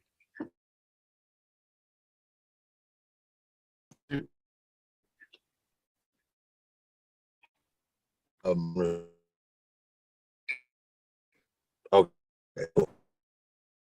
Wanted to make sure I didn't want to get your channel. No problem. When you go to the law, right, you see in the law that it talks about there is one law for the stranger, one law for the Israelite, right? So when you ask how does one become a Jew, it's very simple. Their DNA does not change and they all of a sudden become a Jew, because to say I'm an Israelite or I am a Jew is to say that I am the seed or descendant of Jacob. You cannot physically change your DNA to be a Jew. When they're referencing what in the book of Esther talking about becoming a Jew, they're talking about conversion. They converted to the customs of the Jews. It says for the fear, right? And it said for the fear of the Jews fell on them. So remember, initially, if you read the whole book of Esther, because that's where we get the holiday known as Purim. When you read the book of Esther speaks about Haman, who wanted to kill the Jews because Mordecai refused to bow to him. Haman ended up being put to death because Esther was one of the wives of Ahasuerus. Esther then, which is what we just read, asked Ahasuerus, can we please put out a letter, because Haman put out a decree that all the Jews to be killed. Can you put out a decree that all the Jews can fight back and kill these individuals who are trying to kill them? Ahasuerus put that out. They all found out, and then they found out, damn, these Jews are going around killing all these people that are trying to kill them. I don't want no problems with them. Clearly, it's something special about them. I'm going to convert to what they believe. I'm going to believe in their God. I'm going to try to follow their God. They converted to being Jews. Their DNA didn't change. So no, they were not adopted. They converted to the practice of keeping the law, statutes, and commandments. We read that in Genesis, where even Abraham had servants that followed God as Abraham did. We read that when we left out of Egypt, every single Egyptian didn't die. Some of the people cleaved to us because they saw the Lord was with us, but they were mandated to keep the same customs and everything we were keeping. Yeah.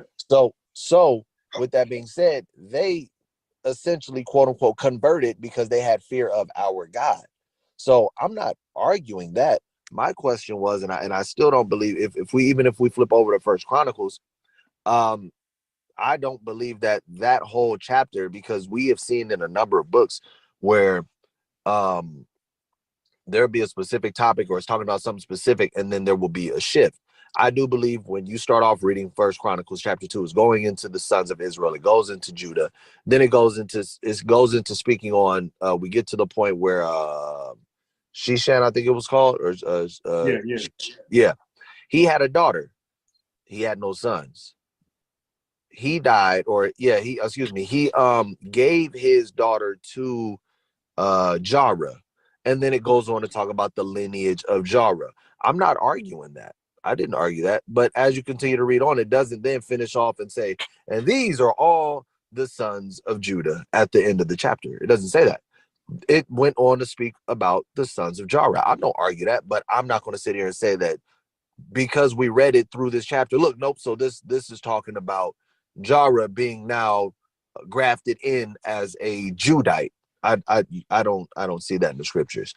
Now, when we get into the daughter who gained the inheritance, excuse me, my whole point was, you don't read, because even when you go to the book of Numbers and you read that scripture, it never said that this woman's, or these women rather, these women's lineage would continue through them or anything like that. It's talking about an inheritance, because remember, you needed a son, because especially a firstborn son would gain your inheritance, which was your plot, your land, right? So he didn't have any sons, but they went and pleaded in front of Moses to say, well, we should still be able to get an inheritance. So they allowed the women to have an inheritance. Nowhere did their lineage switch. Did they get married and now they're Judah? They got married and now they're Reuben. We don't see any of that. Their lineage, their DNA is still their DNA. When we talk about the duty to a husband's brother, we see the same situation with Ruth and Boaz, the nearest of kin, because your brother has almost the exact same DNA as you.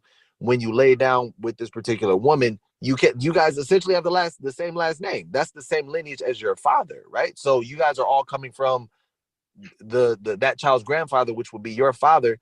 So it still is this particular lineage. Now, here's the thing. These weren't different tribes. That's what I'm saying. It didn't just switch over to a whole another tribe, because I asked you, and you can go back and listen to it. I asked you if you can show me in the Bible where an individual's tribal lineage switched based off of being grafted in or being adopted or being married. You don't see anyone's tribal lineage being switched. Yeah, and that was the point that was being made, right?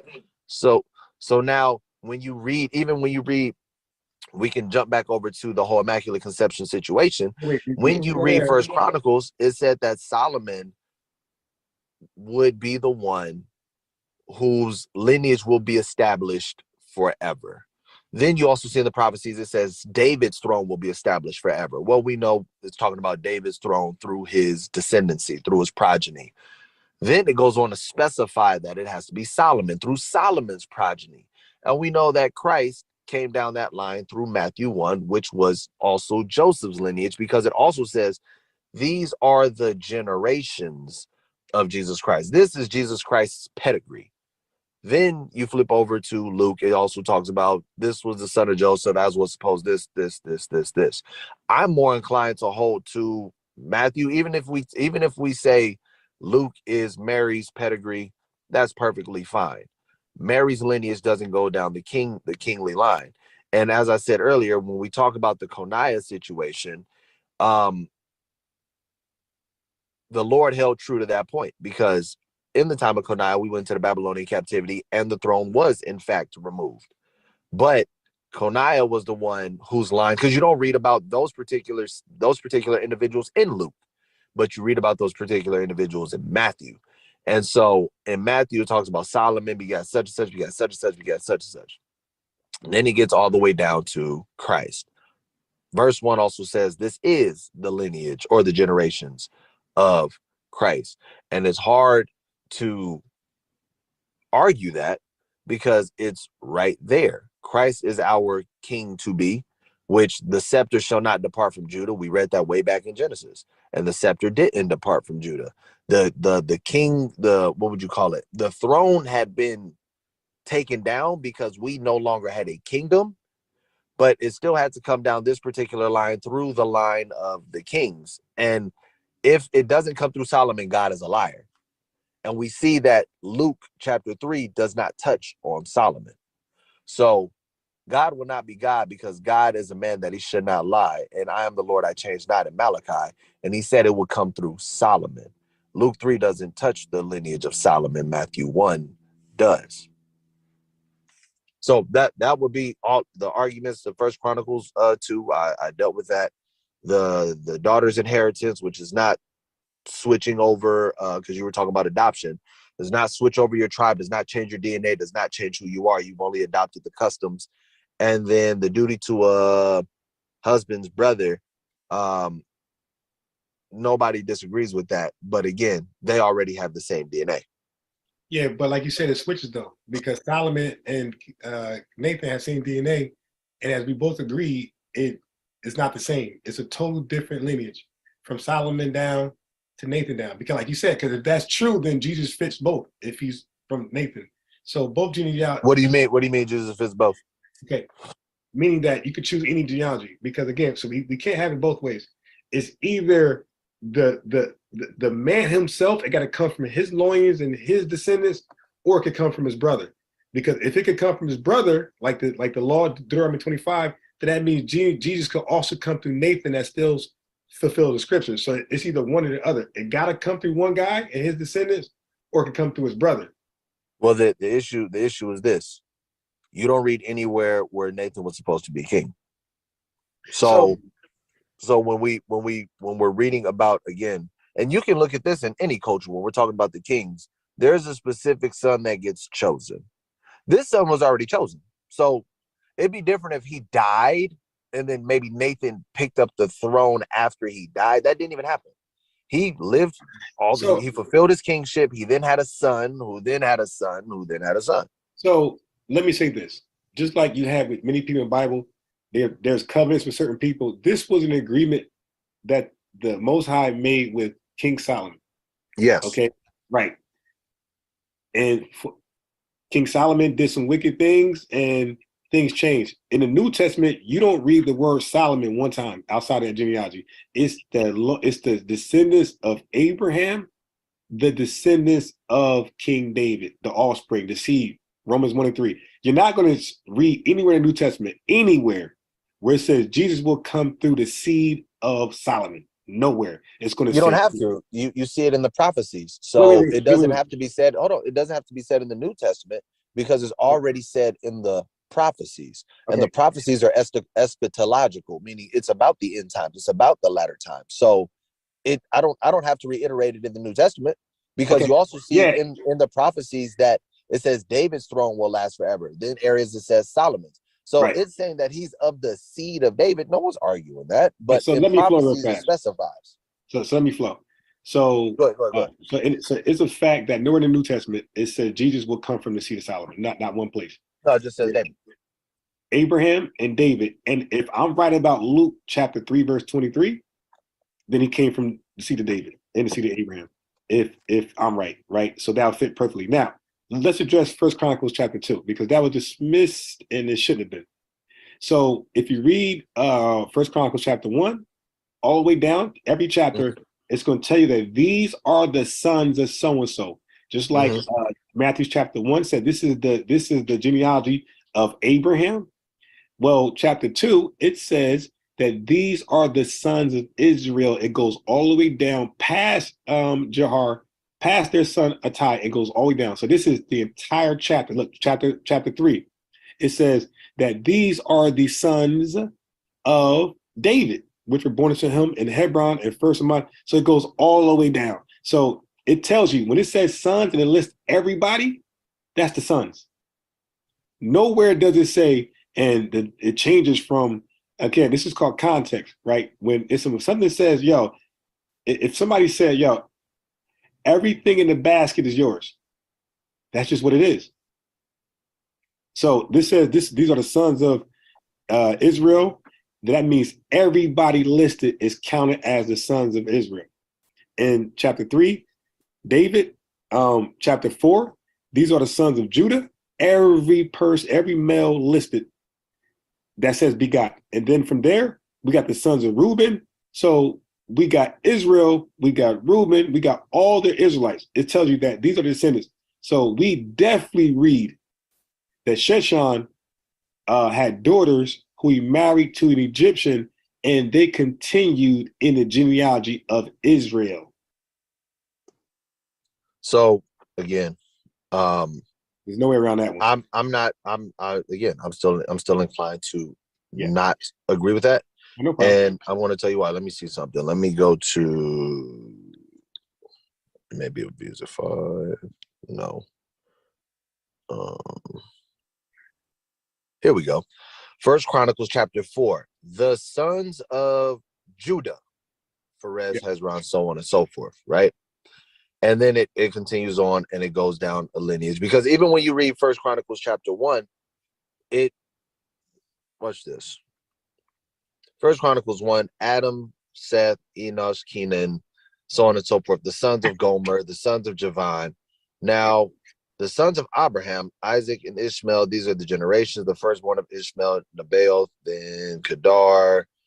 The sons of Esau, Eliphaz, Reuel, Jush, Jalam, Korah. The sons of Eliphaz, Teman, so on and so forth, right? Now, when I get all the way down to First Chronicles 1, excuse me. When I get all the way down to the end, it says, these are the dukes of Edom, excuse me, right? Which were also the descendants of Edom. Now, why did I bring that out? Because this whole chapter is not about Edom. That was my point. No. Because when you start at the top, it starts off with Adam. But it doesn't. Then it goes into Abraham and his descendants.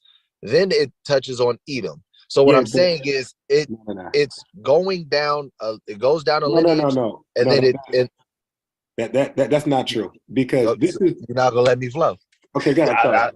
Well, you cut it on me too. I just have to put that out there because I'm like, I try to make sure. But that's not true though, because here it says, and the sons of Gomer, and the sons of Javan, and the sons of Ham, and the sons, and then so listen, it's telling you the sons, and it's skipping from man to man, and then when it goes to begot, then those are all the people from the last son mentioned.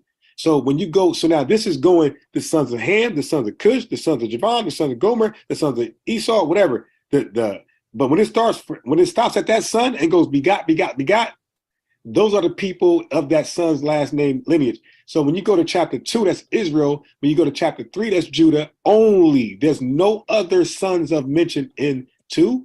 There's no other sons outside of Israel. There's no other sons mentioned from 3, which it said Judah, and then 4 was Reuben. And we keep going, you'll see that they're all part of one man. So what's his name? Shushan, not Shushan, Jara. Yeah. Jara's supposed to be in the lineage of Judah, correct? Yeah. No, not Judah, Israel. But that doesn't make sense because it was specifically under Judah. No, it says these are the sons of Israel. So that's Jacob. Okay, so Jacob, Judah is chapter 3. it then began to list his 4 sons, right? Right. So if we're Which saying, is, hold on, hear me out. right. If we're saying that this particular person, Jara, ended up in the lineage of Israel, Oh, you're right. Specifies. Yeah. Judah, you're right. Judah. Okay. Yeah. So, are we able to go to chapter 4? I'm driving right now, so I can't see it. So, are we able to go to chapter 4 and establish that he is in the lineage of Judah? Chapter 4. We're here. That's the lineage of Judah. I'm asking you. Let's so read. First Chronicles chapter 4 No. Is the lineage of Judah. Okay, right. So let's read. So it says the sons of Judah, Pharez, Hezron. So now you know there was 2 sons. There was Pharez and there was Zara. So, but this one starts at Pharez. There's no Zara here, the twin. So it says the sons of Judah, Pharez. It never said that Judah had twins, but okay. That's how it's told. But let me ask you this: Is Zara also a son of Judah? Yeah, because that's in genealogy in Matthew. It says that, and they both were of the mother of Tamar. So that's right in Matthew. So he has 2. Okay, so but this don't mention. I don't see Zara here, so he's omitted for whatever reason. But this says the sons of Judah: Pharez, Hezron, Carmi, Hur, and Shobal. No Zara, and Rhea, the son of Shobal. So this goes from Shobal. So this is the lineage of Judah through Shobal. Mm-hmm. Okay, not Pharez, not Hezron, not Carmi, not Hur. So no, you won't see a tie that was the Egyptian son here because this is through Shobal. So this focus on Shobal. What was I didn't hear the last part you said. You broke up. You said something about Shobal. Yeah, this is the lineage of Shobal. So it says Rhea, the son of Shobal, he got so everything comes from. It shows Judah's sons, but it hones in on Shobal only. That's the focal point. Okay. So my point will still remain, and my point will still stand. You can read all the way down, and if this was a son, that was something that would have been established. It said that he had no sons, he had a daughter, right. He gave his daughter to his servant, yep. And then it goes down the lineage of that particular servant. Yep. You don't read in the book of Genesis. You don't read it even in the book of Exodus. And when you're going through the lineage, right here is the only place that you see that it references what people will perceive, because I don't even believe that it's saying that, what people will perceive to, oh, look, this particular person was grafted into the lineage. So this is the only place that you can see that, which would clearly go against Torah. It would clearly go against what the law states as it pertains to genealogy and how genealogy is defined according to God's law. Which in this particular time, some people argue, I don't know what your stance is, but I know some people argue when you get to the New Testament, it doesn't matter about the law, whatever the case is. But if we're using this particular example in the Old Testament, in history, we know that the people were going by the Torah and the laws of God as it pertained to certain customs and certain things. So when we're talking about the actual lineage of an individual, the lineage had to come from a person's father. And so if this person is an actual Egyptian, I will not argue that he converted over to the practice of Judaism, but I'm not going to sit here and say his lineage was now adopted into the lineage of Judah, because again, you would literally, your literal DNA would have to be shifted. Now that he married this woman does not make him of the chosen seed line. You don't see that. That's actually physically, biologically impossible. So you can come to that conclusion, but I'm still going to stand on the fact that no, as you continue to read down with Jara, is giving you the sons of Jara. And I'm not going to argue that it's giving you the sons of Jara, but I'm also not going to sit here and say, and these are because you have the sons of Jara a few verses down where it talks about these are the sons of Israel, that they are in the exact same lineage, because now Jara is an Israelite by blood. He was able to convert, and now he's of the chosen seed. You don't see that anywhere in the Bible. So I'm not. I won't agree with that. So you are. I heard that before. So some people are fixated on this blood thing, and they're not really understanding how genealogy works in the Bible, Jewish custom. So this is why if you want to get real ancestry from genealogy, you don't start from the father, you start from the mother, because the fathers, there can be doubt. Matter of fact, look at this. Solomon has sex with King David has sex with another man's wife. So the men like Joseph, they're going to think this is Joseph's son because he's married to Mary and she's pregnant. That's how it's thought. Just like when Solomon had sex with my man's wife before my man died, if she was seen pregnant, the people around would assume this is the guy's baby. They wouldn't fathom this is King David's baby. So when it comes to men, there can be some doubt, some confusion. But when it comes to women, when you're tracing genealogy from women, there's ancestry from women, there's no doubt. That baby came from that woman. The father, there could be dispute, could be on Maury, whatever. There's never confusion ever on the mother. There's always historically confusion on the father. So if you want to sound, that's why the Bible's written like that. When it comes from men, they allow adoptions. But if it was from the mothers, none of this stuff would be happening. It'd be just impossible. It'd be no confusion. It'd be no, as opposed to son of David, it'd be none of that. We seen this baby come from this woman. So okay, so this is where I disagree, because the actual. Oh, I'm sorry, you're not done? My bad. Okay, right. So I was just saying that. So you hold that point.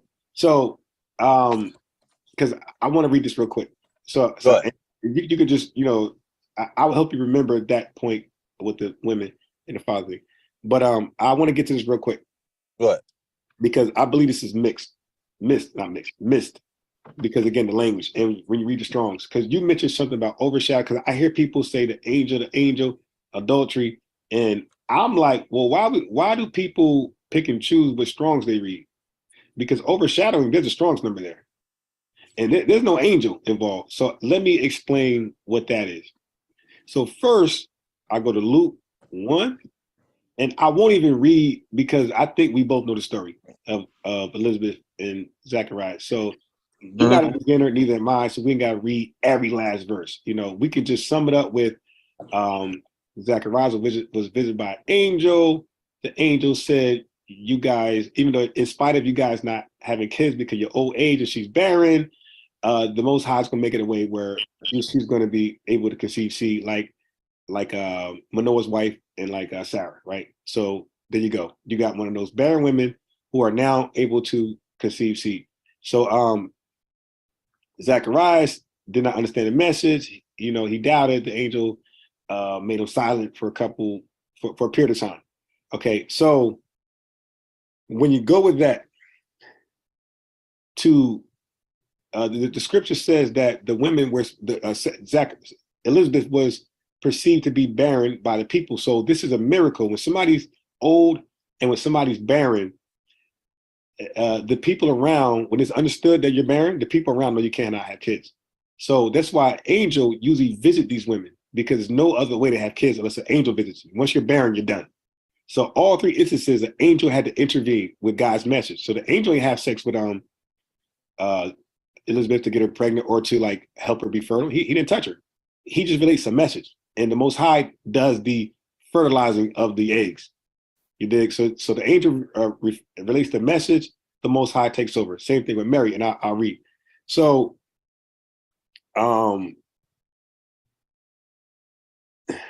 I read that stuff. So now, when you read the angel, Zacharias, and Elizabeth, it's important to keep in mind when they say how long things took place. So it says, so anyway, right after the angel spoke to Zacharias, it said right away he departed to his own house. That's verse 23. And then it says Elizabeth conceived. So that means obviously he went to have sex with her after the message. So everything is in the present tense. It's not futuristic. He told Zacharias the prophecy. Zacharias went home, and now Elizabeth is conceiving, and she hid herself 5 months. So These months are important, especially dealing with pregnancies. It's very important. Any woman will tell you that. Any mother will tell you that.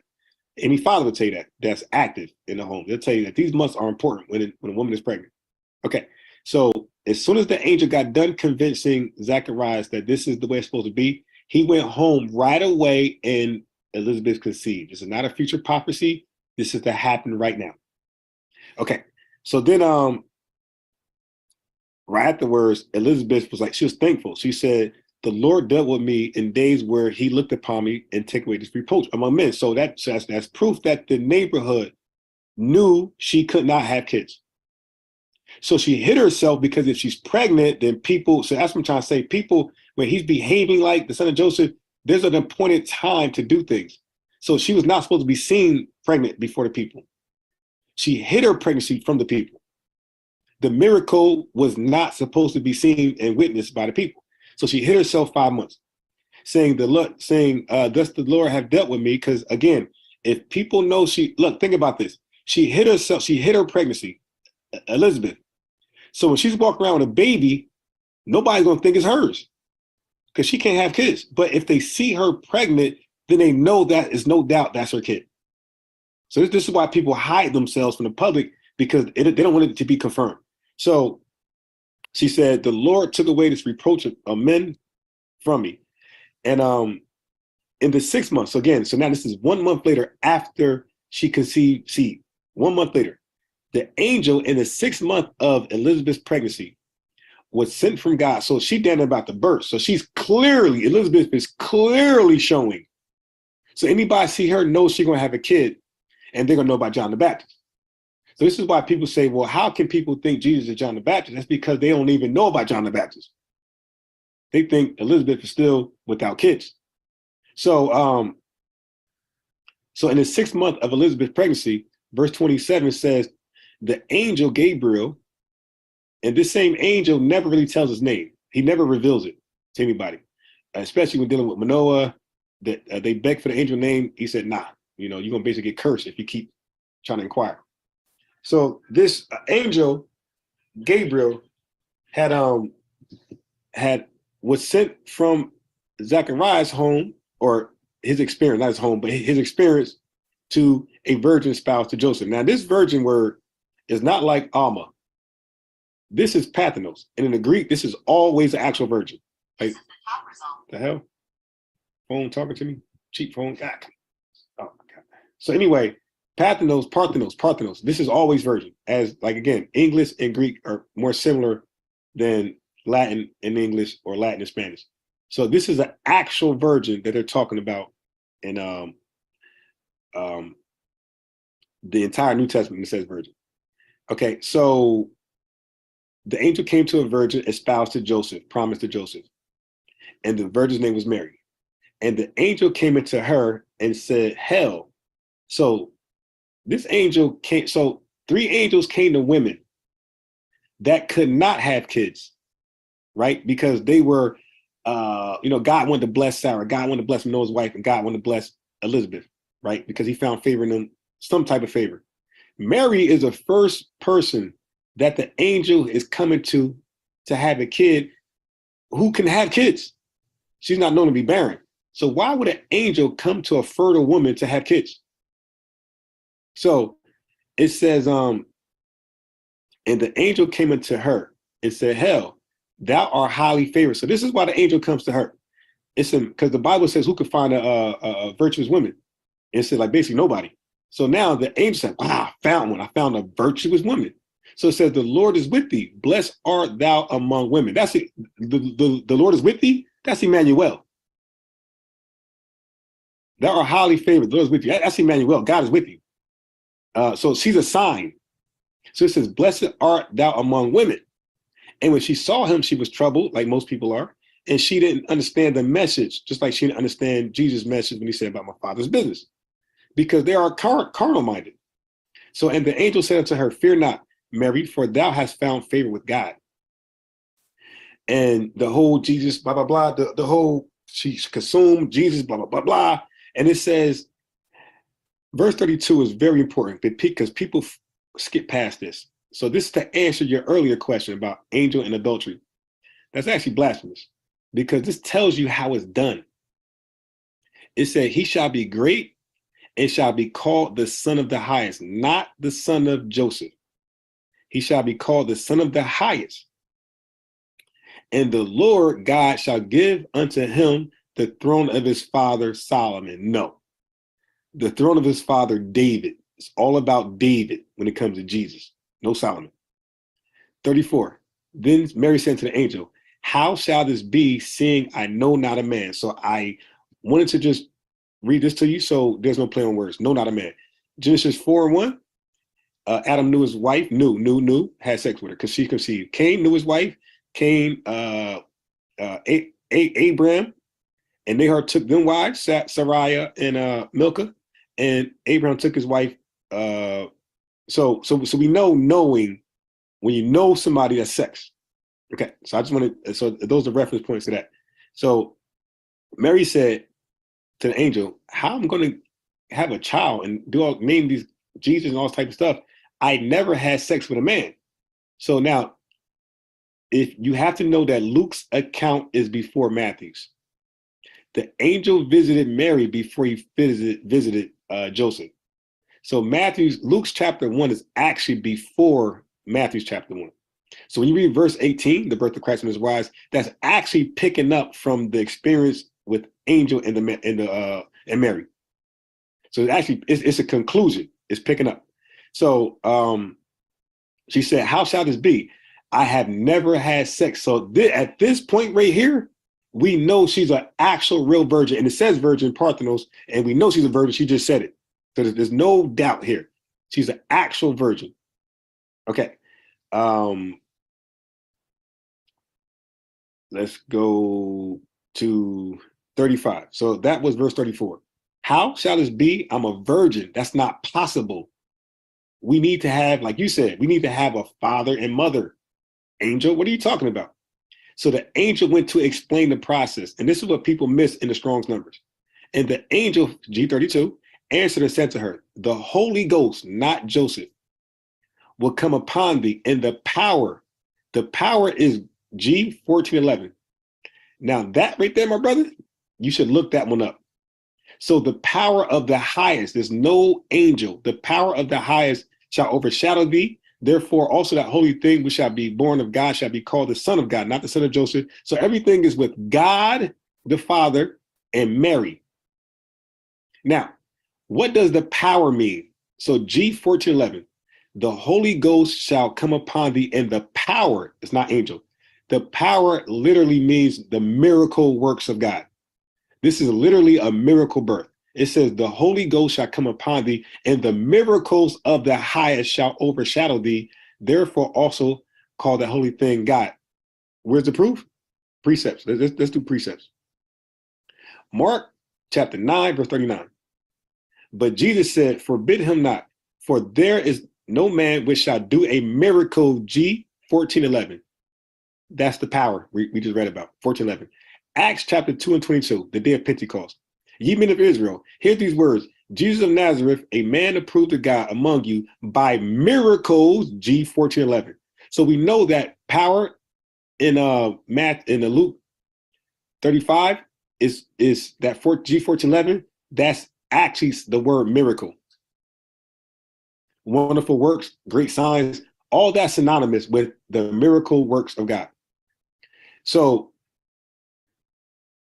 if we read that correctly, the angel answered, he told her the process. The Holy Ghost shall come upon you, and the miracles of the Most High shall overshadow thee. Therefore, also that holy thing inside you will be born of thee, and he should be called the Son of God, because literally his damn son. He has everything to do with it. So now Mary is in disbelief, so he gave her an example. He said, and behold, your cousin Elizabeth, you know how she can't have kids? Well, she's already pregnant in her 6th month. So only you know this. You, Zacharias, and myself know this. And of course, Elizabeth, but nobody else. So this is a secret between us, that your cousin is actually pregnant. Nobody believes she can have kids. She's barren. The reproach is among her. So this is the confidence. Like, yo, believe what I'm saying. I also visited Elizabeth, and now she's pregnant through the same power, through the same miracle. And I'm gonna read that too with Elizabeth. So she was called barren. And look at 37. 37 makes the most sense in all of this. For with God, nothing shall be impossible. A barren woman having a baby with God, that's not impossible. A woman with no agency of a man having a baby, that's not impossible. So this was the assurance. He told her what's going to happen and how it will happen. He gave her cousin as a sign. And then he says, if that's not enough, then just know nothing. Don't doubt us. Nothing is impossible with God. So now here's the most important part. 38. Remember the be to be, present tense, present participle. Okay. Here's another language tip here. And Mary, 38. So after he said, nothing's impossible. And Mary said, remember, Zacharias went home right away. And I'm going to show you that even with Noah, when the angel came to them and said they have kid, they did it right away. Okay, when the angel comes to you, it happens right away. What he's telling you. It's not some. So anyway. And Mary said, behold, the handmaid of the Lord, be it unto me. Okay, be it. That's 1096 Strongs. Be, to be, is a present tense verb. Just like Zacharias said, okay, well, let it happen according to your word. He went home and had sex with her. Mary said, let it happen exactly. So be it means let it happen exactly the way you're saying it.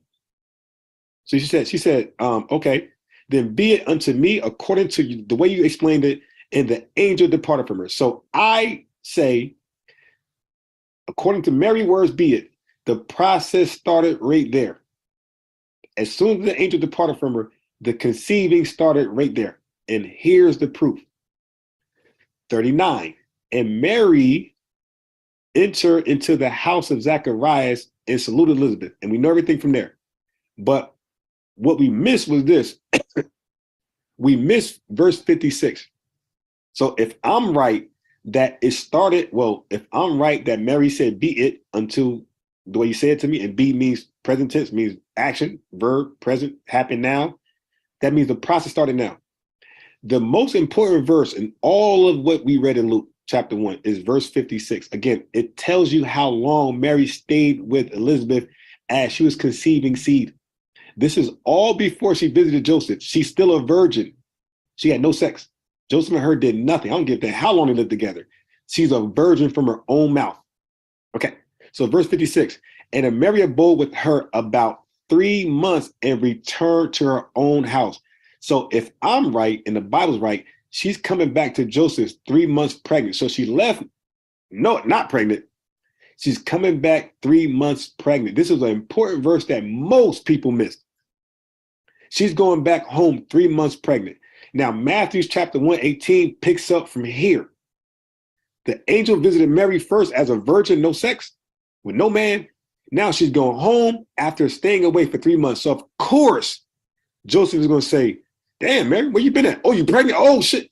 So this is why you get Matthew's chapter 1:18. But before I do that, let me first show and prove that be it means something to happen now. That's 1096. Matthew's 8, chapter 13.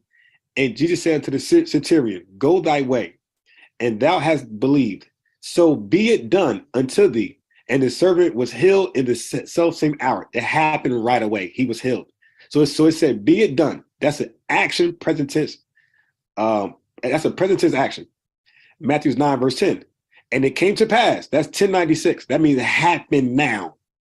As it came to pass, as Jesus sat at meat in the house, and behold. So we know be it is something to happen now, not in the future. 1096, look it up. And then look up the present tense verb to be. And it's all its conjugations.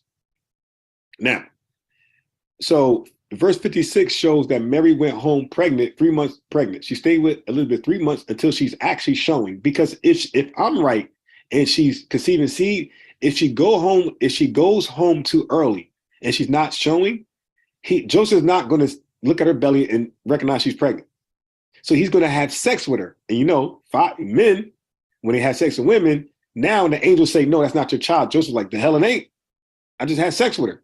So that's why it's important for him to already see her pregnant before he have sex with her. So there's no doubt that's not my kid. So, but before we do that, so before verse 56, where it shows that Mary was clearly showing signs of, because she stayed at 3 months of pregnancy, I'm gonna back up to 46. And Mary said, my soul doth magnify the Lord. So this is after she said, be it done to me the way you said it's going to be.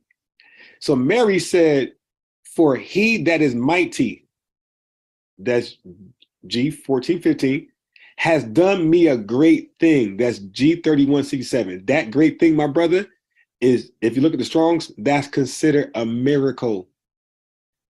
Strong's G 31:67. She said, and he have done great things to me, and holy is his name. Then she says, and his mercy is on them that fear him from generation to generation. And then she showed this great thing that happened to her. She compared that same great work of God to what God did in Exodus and everywhere else. Verse 51, he has showed me strength with his arm. He has scattered the proud in the imagination heart. If you read verse 52, 53, she just talked about the great, wonderful works that God did amongst Israel, the wonderful works, the wonderful signs. So verse 49 is very important, like the rest of them. For he that is mighty have done a great thing to me. That great thing is translated as a wonderful work, a great sign, a wonder, which is a miracle. Those are the same synonymous words in G 14:11, which actually says miracle. So, strong G 31:67, Magilios, it means a great thing, a wonderful work, and a wonderful work is synonymous with miracle. If you don't believe me, look up strong G 14:11, and you'll see the word miracle, and you'll see great thing, wonderful work, all those great things, all those great attributes, adjectives. So now, to respond to something you said earlier. So now I'm not done. I'm going to read Matthew 18, show how it picks up, and it makes sense. But first, let me explain to how, when the Bible says Jesus would be made like his brethren, what that actually means. Galatians 4:4. Jesus was made like his brethren, meaning that they all came from women. Galatians 4:4. But when the fullness of the time was come, God sent forth his son, made of a woman, made under law. So all those that claim this is adulterous, that's all blasphemy, because God said this was under the law how he was made. Made of a woman, not a man, made of a woman, made under the law.